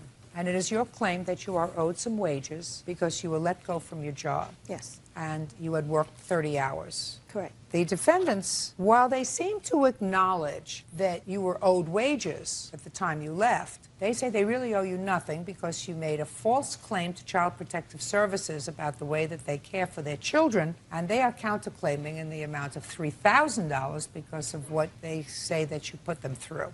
Miss Lindsay, when and where did you find Miss Allen to babysit for your children? Well, Miss Allen was our children's first babysitter. And you have 2 children? We have 3, ma'am. How long did she babysit for you? This last time was for 9 months. And prior to that? It was off and on for a number of months. And she was a good babysitter? Yes, ma'am. Took good care of your children? You Yes, felt ma'am. comfortable about leaving her with the children? We trusted her, yes, ma'am. Good. Miss Allen, then I'm going to come to you. I want you to tell me what happened that caused you to call Child Protective Services and when? On numerous occasions, the kids would not have enough to eat. They would ask me, can I have some more? I was like, well, there's no more food. And I would offer them, like, okay, give me $100. I'll be more than happy to go to the commissary. It's base where the food's a whole lot cheaper. And, you know, I'll get the food and stuff like that for them. No big deal. No. We're going to go out. We have our monthly budget. And every end of the month, they go to Sam's and everything, come back with the same thing. And we do the same thing over. The kids' shoes were too small. I purchased a pair of shoes for the 4-year-old girl. We had to go up 2 sizes, and that was in the end of '06. I bought the shoes for her, and I started working for them in August. So that time, her shoes were too small. We bought the baby shoes. She was not a year at the time, and the kids were not getting baths. The dad would go out of town.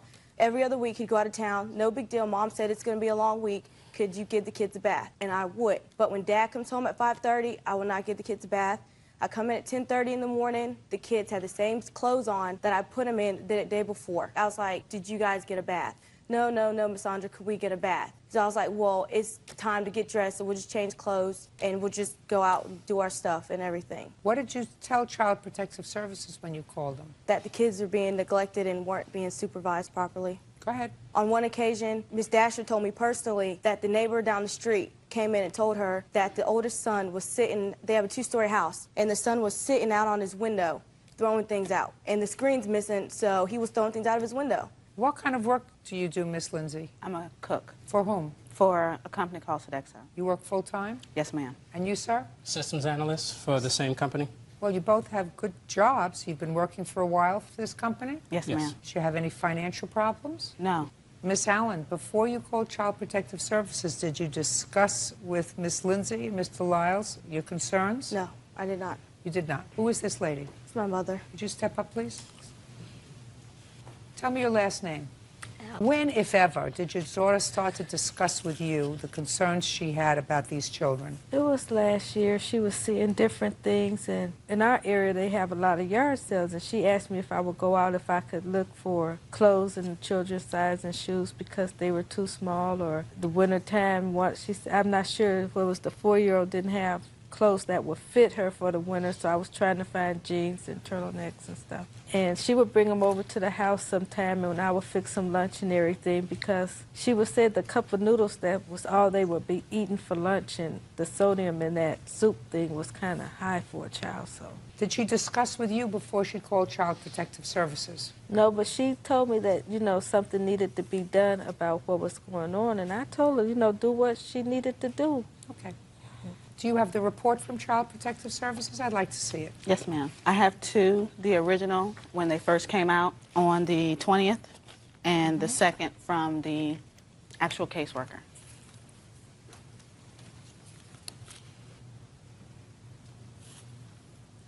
How many times did the caseworker visit you in the 2-week period between the date that the report was received and the day they closed the case? Just twice. The first time, which is A, and then the second time, which is B, when they closed the case. Because on the first visit, she stated that there was nothing but discrepancies in the claims, the allegations that was made. Okay. Miss Lindsay or Mr. Lyles, do you have any motive for Miss Allen to have placed this call after the years that she spent with you taking care of your children? Possibly, yes, ma'am. Well, I'd like to hear what you think the possible motive is. That Monday, before the 20th, I believe it was the 16th, Miss Allen came in, normal day. I had spoken to her in regards to, we was paying her extra stipend for gas because she would pick our son up from school, so we give her extra money on top of her pay each week. Well, gas prices in our area were rising. And she came to me and she stated, Miss Dasher, the news said by Memorial Day, gas prices are going to be sky high. Can I please get more gas money? And I said, well, how much do you want? Because I was previously paying her $20 extra a week for gas. She said $30, and I said, fine, no problem. Okay, that was taken care of. Right before I was getting ready to go to work that day, I reminded Miss Allen that we were soon to be putting our two oldest children, the 4- and the 5-year-old, in private school, in which we was going to be paying for private school, and the only one that would be left would be our 2-year-old. And once we're paying for private school, we wouldn't be able to pay her the same amount that we pay her currently for her nanny services. Well, how much were you paying her an hour? $7 an hour during the week, and if she worked on the weekends, it would be $9 an hour, plus the So you stipend wanted for to pay her gas. less than $7 an hour? I didn't want No, to. we were cutting the hours back. That was what we were telling her. Oh, you were just cutting her hours back? Yes, it was more like a pre-notice to possibly a 2-week notice when the children started private school. Yes, ma'am. Okay. Yes, and what did she say? She didn't state much. She said, well, that's fine. By August, I planned on having moved out of my parents' home. So she wasn't upset about it? She didn't seem upset, no. No, she wasn't upset about that, so that's not a reason. I don't see any reason that she would have, quite frankly, Miss Lindsay, of making this phone call unless she had some legitimate concerns over the 3 children. And the fact that the state didn't find any gross abnormality in your house doesn't mitigate the fact that she felt as if you and your husband may have been a little overwhelmed with full-time jobs and 3 little children, working very hard. You have financial things in the works, private school and all that stuff. Whatever it was, I don't get from Miss Allen that she was being vindictive about anything.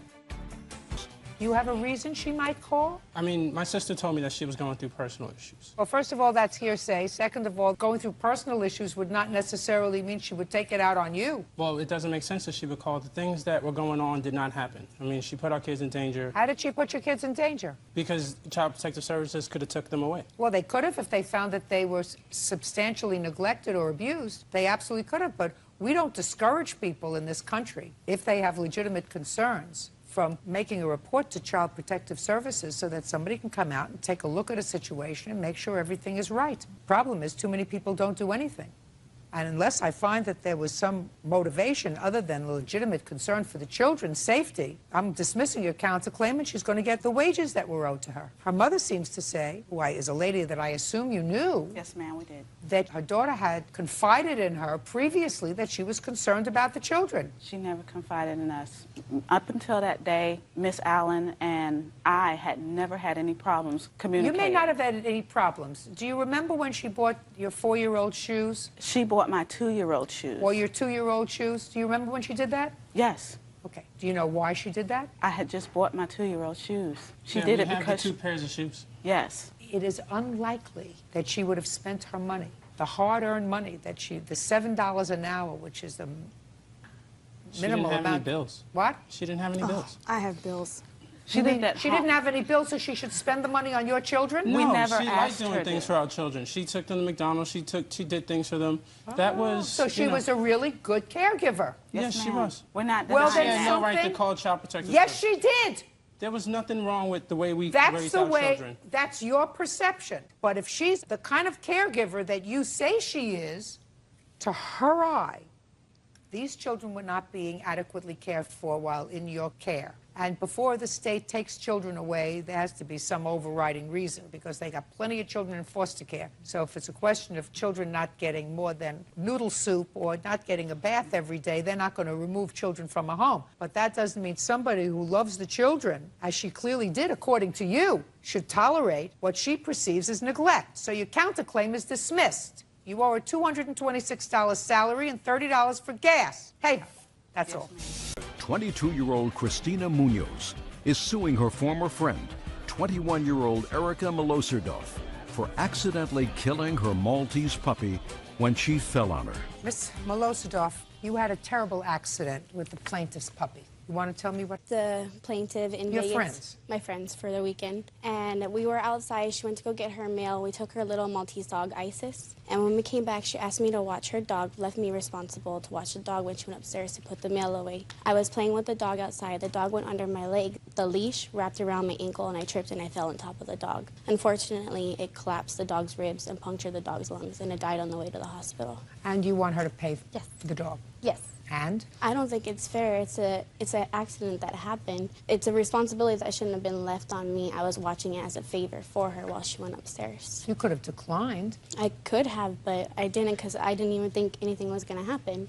Of course not. Let me ask you this question. What's your first name? Erica? Erica. How did you get to your friend's house? I drove. Let's say instead of the dog wrapping itself around your legs, you accidentally ran over her dog with your car. It'd still be an unfortunate accident, but maybe then I'd feel responsible. But this is an accident. I accidentally fell and tripped over. You mean the it was a dog. double accident? Yeah. Well, you're responsible. You're walking this puppy on the leash. You're holding the puppy on the leash. It's your responsibility to see to it that the puppy doesn't entwine itself around your legs. You didn't mean for it to happen. You were trying to pay attention, I assume, but you didn't do a good enough job.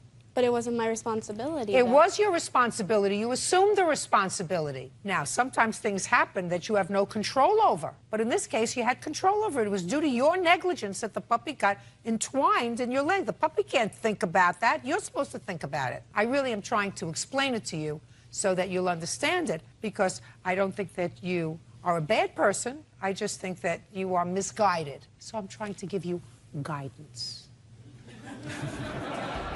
How much was the puppy? It was $14.99. Did you replace her? Well, we got a gift from my parents saying that we got a new Maltipoo, so it wasn't the full Maltese, it was a Maltese and a poodle. They're cute. They are cute. They are very cute, but I mean, the Maltese was a purebred compared to now it's a half-breed, so. Well, Maltese and Poodles are wonderful little dogs because they have a great coat that you don't have to deal with as much, right? Yes. And they don't yap as much. No, she does not bark at all. Right. Yeah. I had Maltese. Oh. I know. They bark all the time. All the time. Anyway, you owe the price of the dog, $1,499 judgment for the plaintiff. Are you still friends? Probably not after this. Well, you should be. It was an accident. Yeah, it was an accident. It was an accident. It's an accident that she was responsible for, but it was still an accident. That's all. Thank you. What is your excuse? You may step up. Barry Smith says former friend Jeannie LaSalle damaged a Cadillac she was renting from him. Mr. Smith, the defendant was a friend of yours, and according to your complaint, you rented a car to her, a car that was registered and titled in your name, that you weren't using. You felt sorry for, that you needed transportation. You told her she could rent it for $20 a day. It is your claim that she owes you for the rental, as well as some damage that she did to the car. Ms. LaSalle says she owes you nothing. How many cars do you rent out, Mr. Smith? Well, I've never rented out. The proposition was I wanted to sell it to her. It was her idea to rent it. And when did you have this conversation? This was March 22nd in the afternoon. It was like after 1 or 2 p.m. What kind of car is it? It's a 1987 Cadillac Eldorado Baritz. It's like the top-of-the-line model for that year. And Well, it's in good top of the shape. line. I was a top-of-the-line model in my year, too, sir, but this car is now 20 years old. It's in good running order. It's in good shape. I only had like 92,000 miles on it. I'm in good shape, too, but I I'm can still tell. what I am. You know what I'm talking about? I can tell. 20-year-old car is a 20-year-old car. 20-year-old car by like 2 owners. It's in I'm not good telling shape. you how old I am, and I've only had 2 owners. That still doesn't change anything. You understand? I understand. What? What? I'm supposed to say here. Mr. Smith, I'm not saying anything bad about your car. I'm just saying it's an old car, sir. It's an old car. It's not an antique. It's just an old car. But it's a Cadillac. That's Me different. too.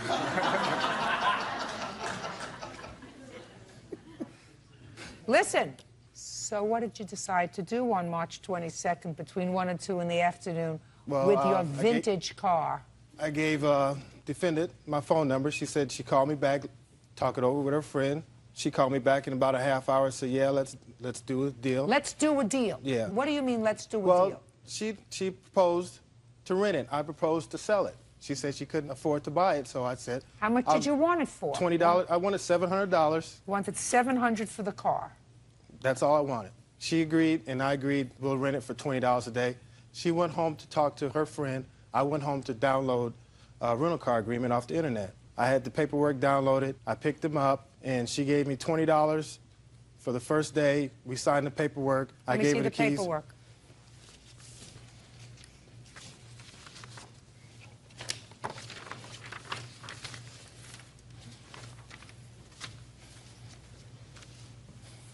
So you just wanted the car for a week, madam? No, ma'am.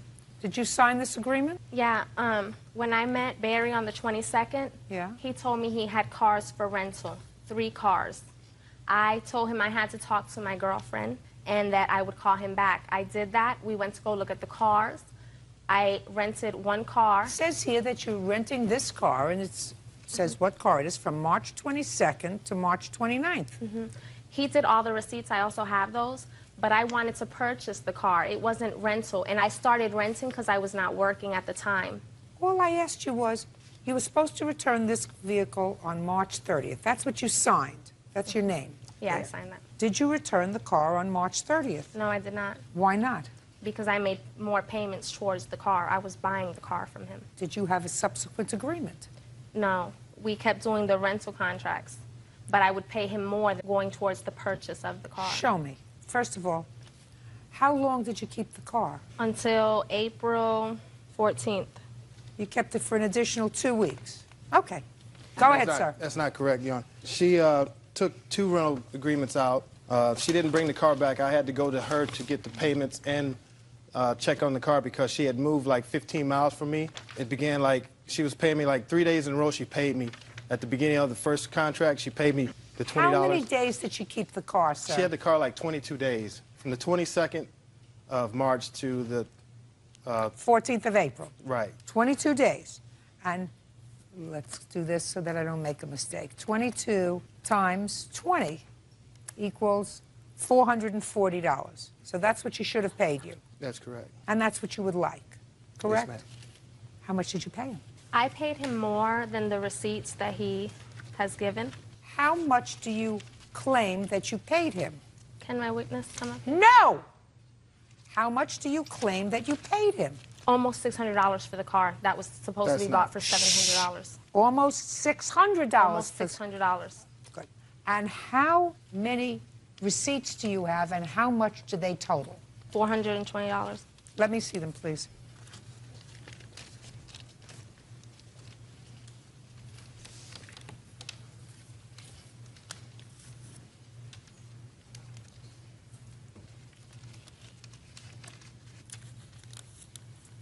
I have $400. If you look, there might be one with the same date and same amount on it. I think I accidentally wrote 2 receipts for one payment. Oh, yeah. I think it's This is one a for different one. $80. This One is a is the different white, one. yeah. Right, I'm deducting $80 because it covers the same period Right. from 4-3. I accidentally gave her the wrong Absolutely copy right. and everything. Absolutely right. Minus 80, because she gave me a duplicate, equals 320, and she was supposed to give you 440. Miss LaSalle, that's what you got. You gave him $320. Can I speak, Your Honor? Sure. He just wrote out receipts. When he came to pick up the vehicle, he went home and just wrote out receipts. The only one receipt that me and Barry had actually made was the yellow receipt. So he just made up receipts for whatever he wanted to make out the receipts. I had the car almost paid for. Just a second. Almost is not good enough. The only proof, and it's proof that you gave me of what you paid for, are these. That's what you gave me. And it says that you're $120 short. What else, sir? Friday the 13th, she said, come pick up the car. The car's on empty, it's at her house. She was supposed to bring the car back. So I get a friend of mine, we go up to Jeannie's house, get the car, and I said, when are you gonna have my money? She said, next Friday. We took off, went home. I called her the following Friday. She's not gonna pay me my money, I'm not gonna get any money. So I gave her another week, the 27th, which is the day I filed the lawsuit. Jeannie, am I gonna get my money? You ain't getting nothing, do what you gotta do. And that's when I went to the courthouse. The night while I was driving it back, like I said, it's 15 miles, the front end was shaky. It's a front-wheel drive car, and it's dark. It's like 9:30, 10 o'clock at night. I couldn't see anything, so the next morning, I went out and inspected the car. The right front tire is very low. I take it to a mechanic, have him look at it and get new tires, and they gave me an estimate of what the damages was because the front end suspension was damaged. I've got damages on the car. The car wasn't brought back in the same state that I gave it to her. And it Fine. was, You wanted to sell the car, sir, for $700. Listen to me. I wanted to sell it. Shh. Look at me. You wanted to sell the car for $700. Correct. You're going to get $440 for her. Use of the car. You're a couple of $100 short of what you wanted to sell it for. Where is the car now? I have the car. Do you drive it? Yeah, I drive it. Do you rent it to other people? No, I don't. But you use it yourself. Yes, I do. So look at what you have. You wanted to sell the car for $700. You're going to get $440, which means that you're just a few dollars off from what you wanted to sell it for, and you have your car. Isn't that great? Sounds good. Be happy. Judgment for the plaintiff for the amount of $120, which is what she owes you. Thank you very much. That's all. Ronnie Garcia and Anthony Blanks are suing Anthony's cousin, Cassandra Carey, for a stolen car stereo and for the return of their pit bull, Coco.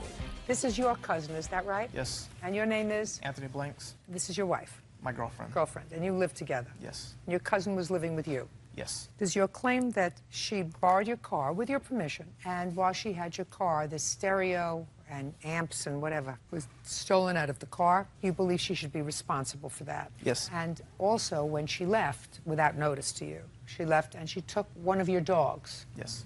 Miss Carey says that she took the car to school and the car was broken into and the stereo taken. It's really not her fault. It was a criminal matter. And that the dog was hers. Let's deal with the easy stuff first. Let's deal with the dog first. When was this dog purchased? June of '06. Who went to purchase the dog? All three of us. How many dogs were purchased? 2. How many had you intended to purchase? 1. Why did you purchase 2?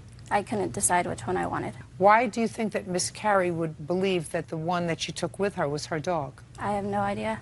Well, why don't you tell me? June being right before my 21st birthday of '06, I fell in love with the dog the moment I saw her when we arrived at the home.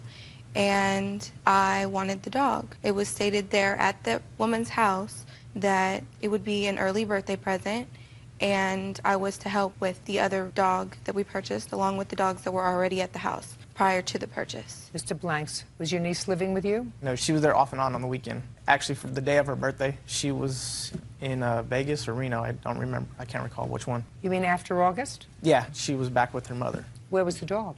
At my home, at mine and my girlfriend's home. Okay. Were you living with your mother? I was back and forth between the two, yes. And when you went to your mother, where was the dog? At their house. When did you take the dog? On March 27th. You returned the dog within 5 days. Do you understand? I'm not giving that dog Oh, back. yes, you are. Oh, yes, you are. Listen, if I felt as if it was your dog, there's no question that dog would be with you. But when you have a dog that's yours, it's with you 24/7. Not when you go back to your mother, you leave the dog with them, they take care of the dog, then you come back, then you go to your mother, and then you come back, and the dog stays with them. You don't do that. That's not fair to the dog. I don't care about you. You are irrelevant. The dog has a companion, and this was the dog's home. And just because you may have been moving and said, well, now I'm going to take my dog, the dog was living in a perfectly comfortable place for a year. You can't uproot an animal like that. Go buy yourself a new dog. When I tried to take the dog, when I moved out initially the first time, I wasn't allowed to. And Then sue them. Then what you do is go to court. You were over 21. Take them to court and say, you have my dog, I want to take my dog. But instead you came back and forth and lived with them, and then you didn't live with them. You also borrowed their car, right? So you weren't angry with them. You have to return the dog to them. It's their dog. Go buy yourself another one. Do you get it? Yes, ma'am. I mean, I'm cutting an order, so they will come with a marshal to take the dog. Do you understand? Mm-hmm. Good. You know where she lives? No. Oh, I'll find out. Where do you live? I'm between residents right now. Where's the dog?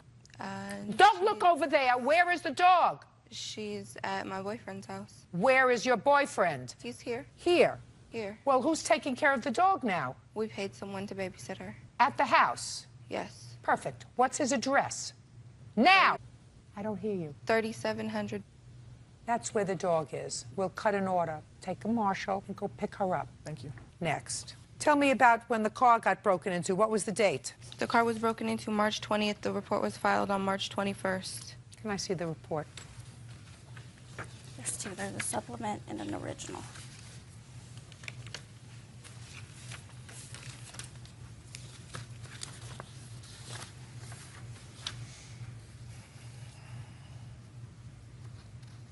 Whose cell phone was taken? Mine.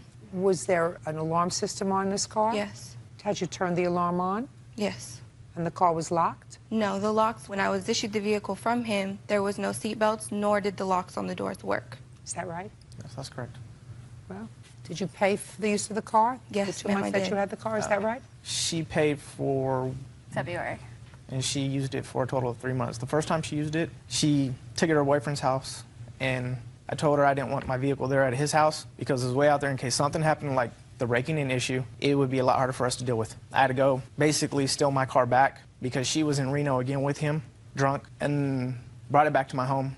Her mother called me from Vegas, begging, pleading to let me just use it so that she could finish school, which I'd help her get into, to go to school and to work, which I helped her get a job at. So after about an hour on the phone with my aunt, I finally agreed to let her use the car just to go to work and school. Fine.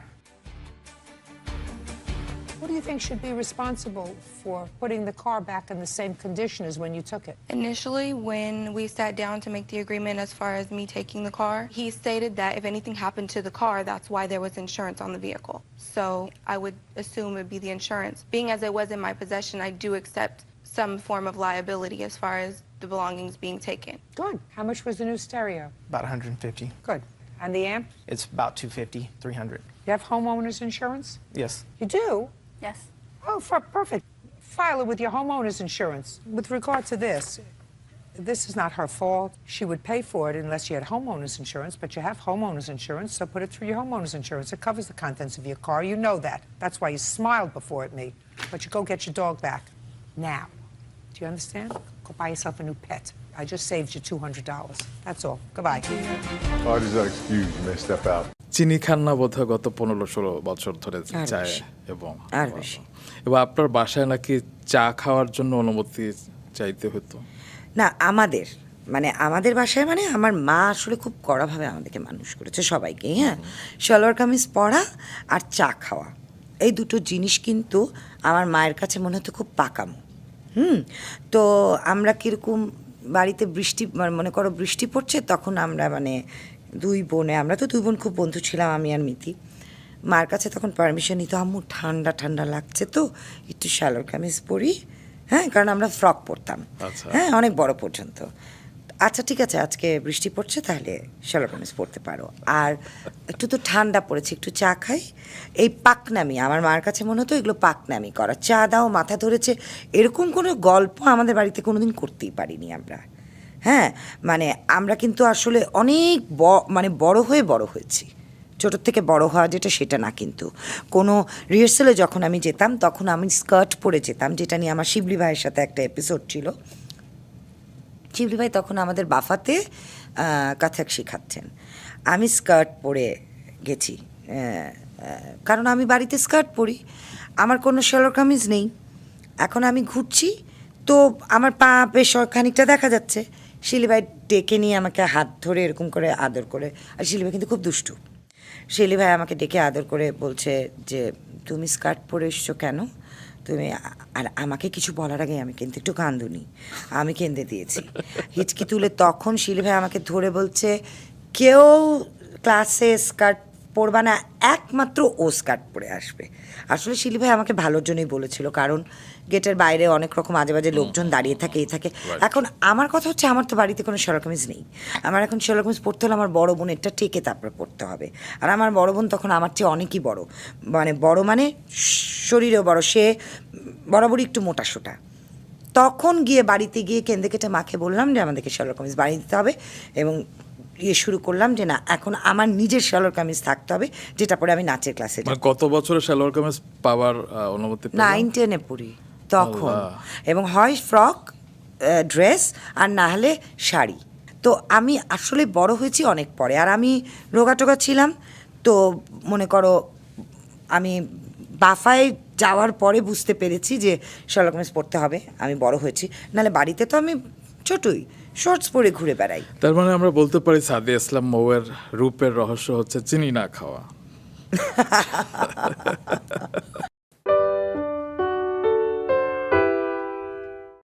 কথা খুব খুব খুব জরুরি একটা বিষয়। এইটা দিয়ে তুমি মানুষের মাথা কিনে ফেলতে পারো, অথবা তুমি তার মাথাটা কেটে ফেলতে পারো। আচ্ছা মৌ আপা, আপনি কেন মিডিয়ার সামনে কথা বলেন না সেভাবে? সত্যি কথাই বলতে চেষ্টা করছি। এখন আমি আসলে ভয় পাই কথা বলতে, আর এখনকার সময় ভয় পাওয়াটা তো আমার মনে হয় না খুব ভুল কিছু করি। তুমি দেখো না, কথা বলাটা তো এখন আসলে অন্যায় হয়ে যাচ্ছে। তুমি কি বলছো সেটা কি সত্যি সবাই শুনছে? তুমি মনে করো? তুমি নিজেও তো আমাকে যখন পরিচয় করিয়ে দিলে, এসব কিছু বিষয় নিয়েই কথা বললে, কথাটা কি সত্যি তুমি কতটুকু বলছো, বা কি বলছো, কেন বলছো, পুরোটা কি মানুষের শুনে? আমার মনে হয় না। তাদের মনের মতন করে তারা বানিয়ে ফেলে। প্রথমত আমি ছোটবেলা থেকেই কথা বলতে ভয় পেতাম, তার কারণ হলো আমি শুনতাম যে আমার গলাটা একটু অন্যরকম, এটা একটা কারণ। দ্বিতীয়ত আস্তে আস্তে যখন বড় হলাম, তখন আমি ওটা কেটে গেল। এখন যেই যুগে আমরা চলছি, সত্যি তো ভয়ঙ্কর কথা বলা। কি করে তোমরা বলছো কথা কেন বলেন না? না বলাই তো ভালো, চুপ করে থাকাটা ভালো না? শুনতে খুব খারাপ লাগলেও কথাগুলো সত্যি আপনি যা বললেন। তবে জাহিদ ভাইয়ের পর্ব প্রচারের পর আপনি আমাকে ফোন করেছিলেন এবং এমন সব সুন্দর সুন্দর কথা বলেছিলেন, ওই প্রত্যেকটা শব্দ ছিল আমার জন্য এক একটা অ্যাওয়ার্ড। আপনার কেমন লেগেছিল সেই পর্বটা? আমার ভালো লেগেছে। আমি খুব ঠান্ডা মাথায় বসে দেখেছিলাম। তখন অবশ্য এত আশপাশের গল্প শুরু হয়নি। আমি একদিন আমাকে জাহিদ পাঠালো এটা, তো আমি সারাদিনের ব্যস্ততার মধ্যে না, আমি রাতেবেলায় ঠান্ডা মাথায় বসে বসে বসে শুনলাম কথাগুলো। সাধারণত আমি নিজেও মনে করি যে আমাদের আসলে স্ক্রিনের সামনে কথা বলা একটু সচেতনভাবেই কথা বলা উচিত। তো অনেক সময় অনেকগুলো কথাই দেখলাম অনেক সুন্দরভাবেই উত্তর দিয়েছে দুজনেই। তুমি প্রশ্নগুলো খুব সুন্দর করেছো জাহিদকে। এবং ভালো লেগেছে আমার। ভালো লাগার পরেই আমি পরের দিন তোমাকে ফোন করে বললাম ভালো লেগেছে। ইনফ্যাক্ট আমি ওই রাতেই তোমাকে মেসেজ করেছিলাম যে রোমান খুব ভালো হচ্ছে। হ্যাঁ, তো আপনার একটা কথা আমি মনে রেখেছি যে মানুষকে কথা দিয়েও কেনা যায়, আবার মানুষকে কথা দিয়েও আসলে মানুষের মাথা কেটে ফেলা যায়। এটা আমি বিশ্বাস করি এবং আমি এই স্ট্র্যাটেজিতেই চলতে পছন্দ করি। কারণ আমি যেভাবে বড় হয়েছি, যে এই পরিবেশে বিশেষ করে, এটা বোধহয় আমার বাবা মাই বলতেন দুজন, যে কথা খুব খুব খুব জরুরি একটা বিষয়। এইটা দিয়ে তুমি মানুষের মাথা কিনে ফেলতে পারো অথবা তুমি তার মাথাটা কেটে ফেলতে পারো।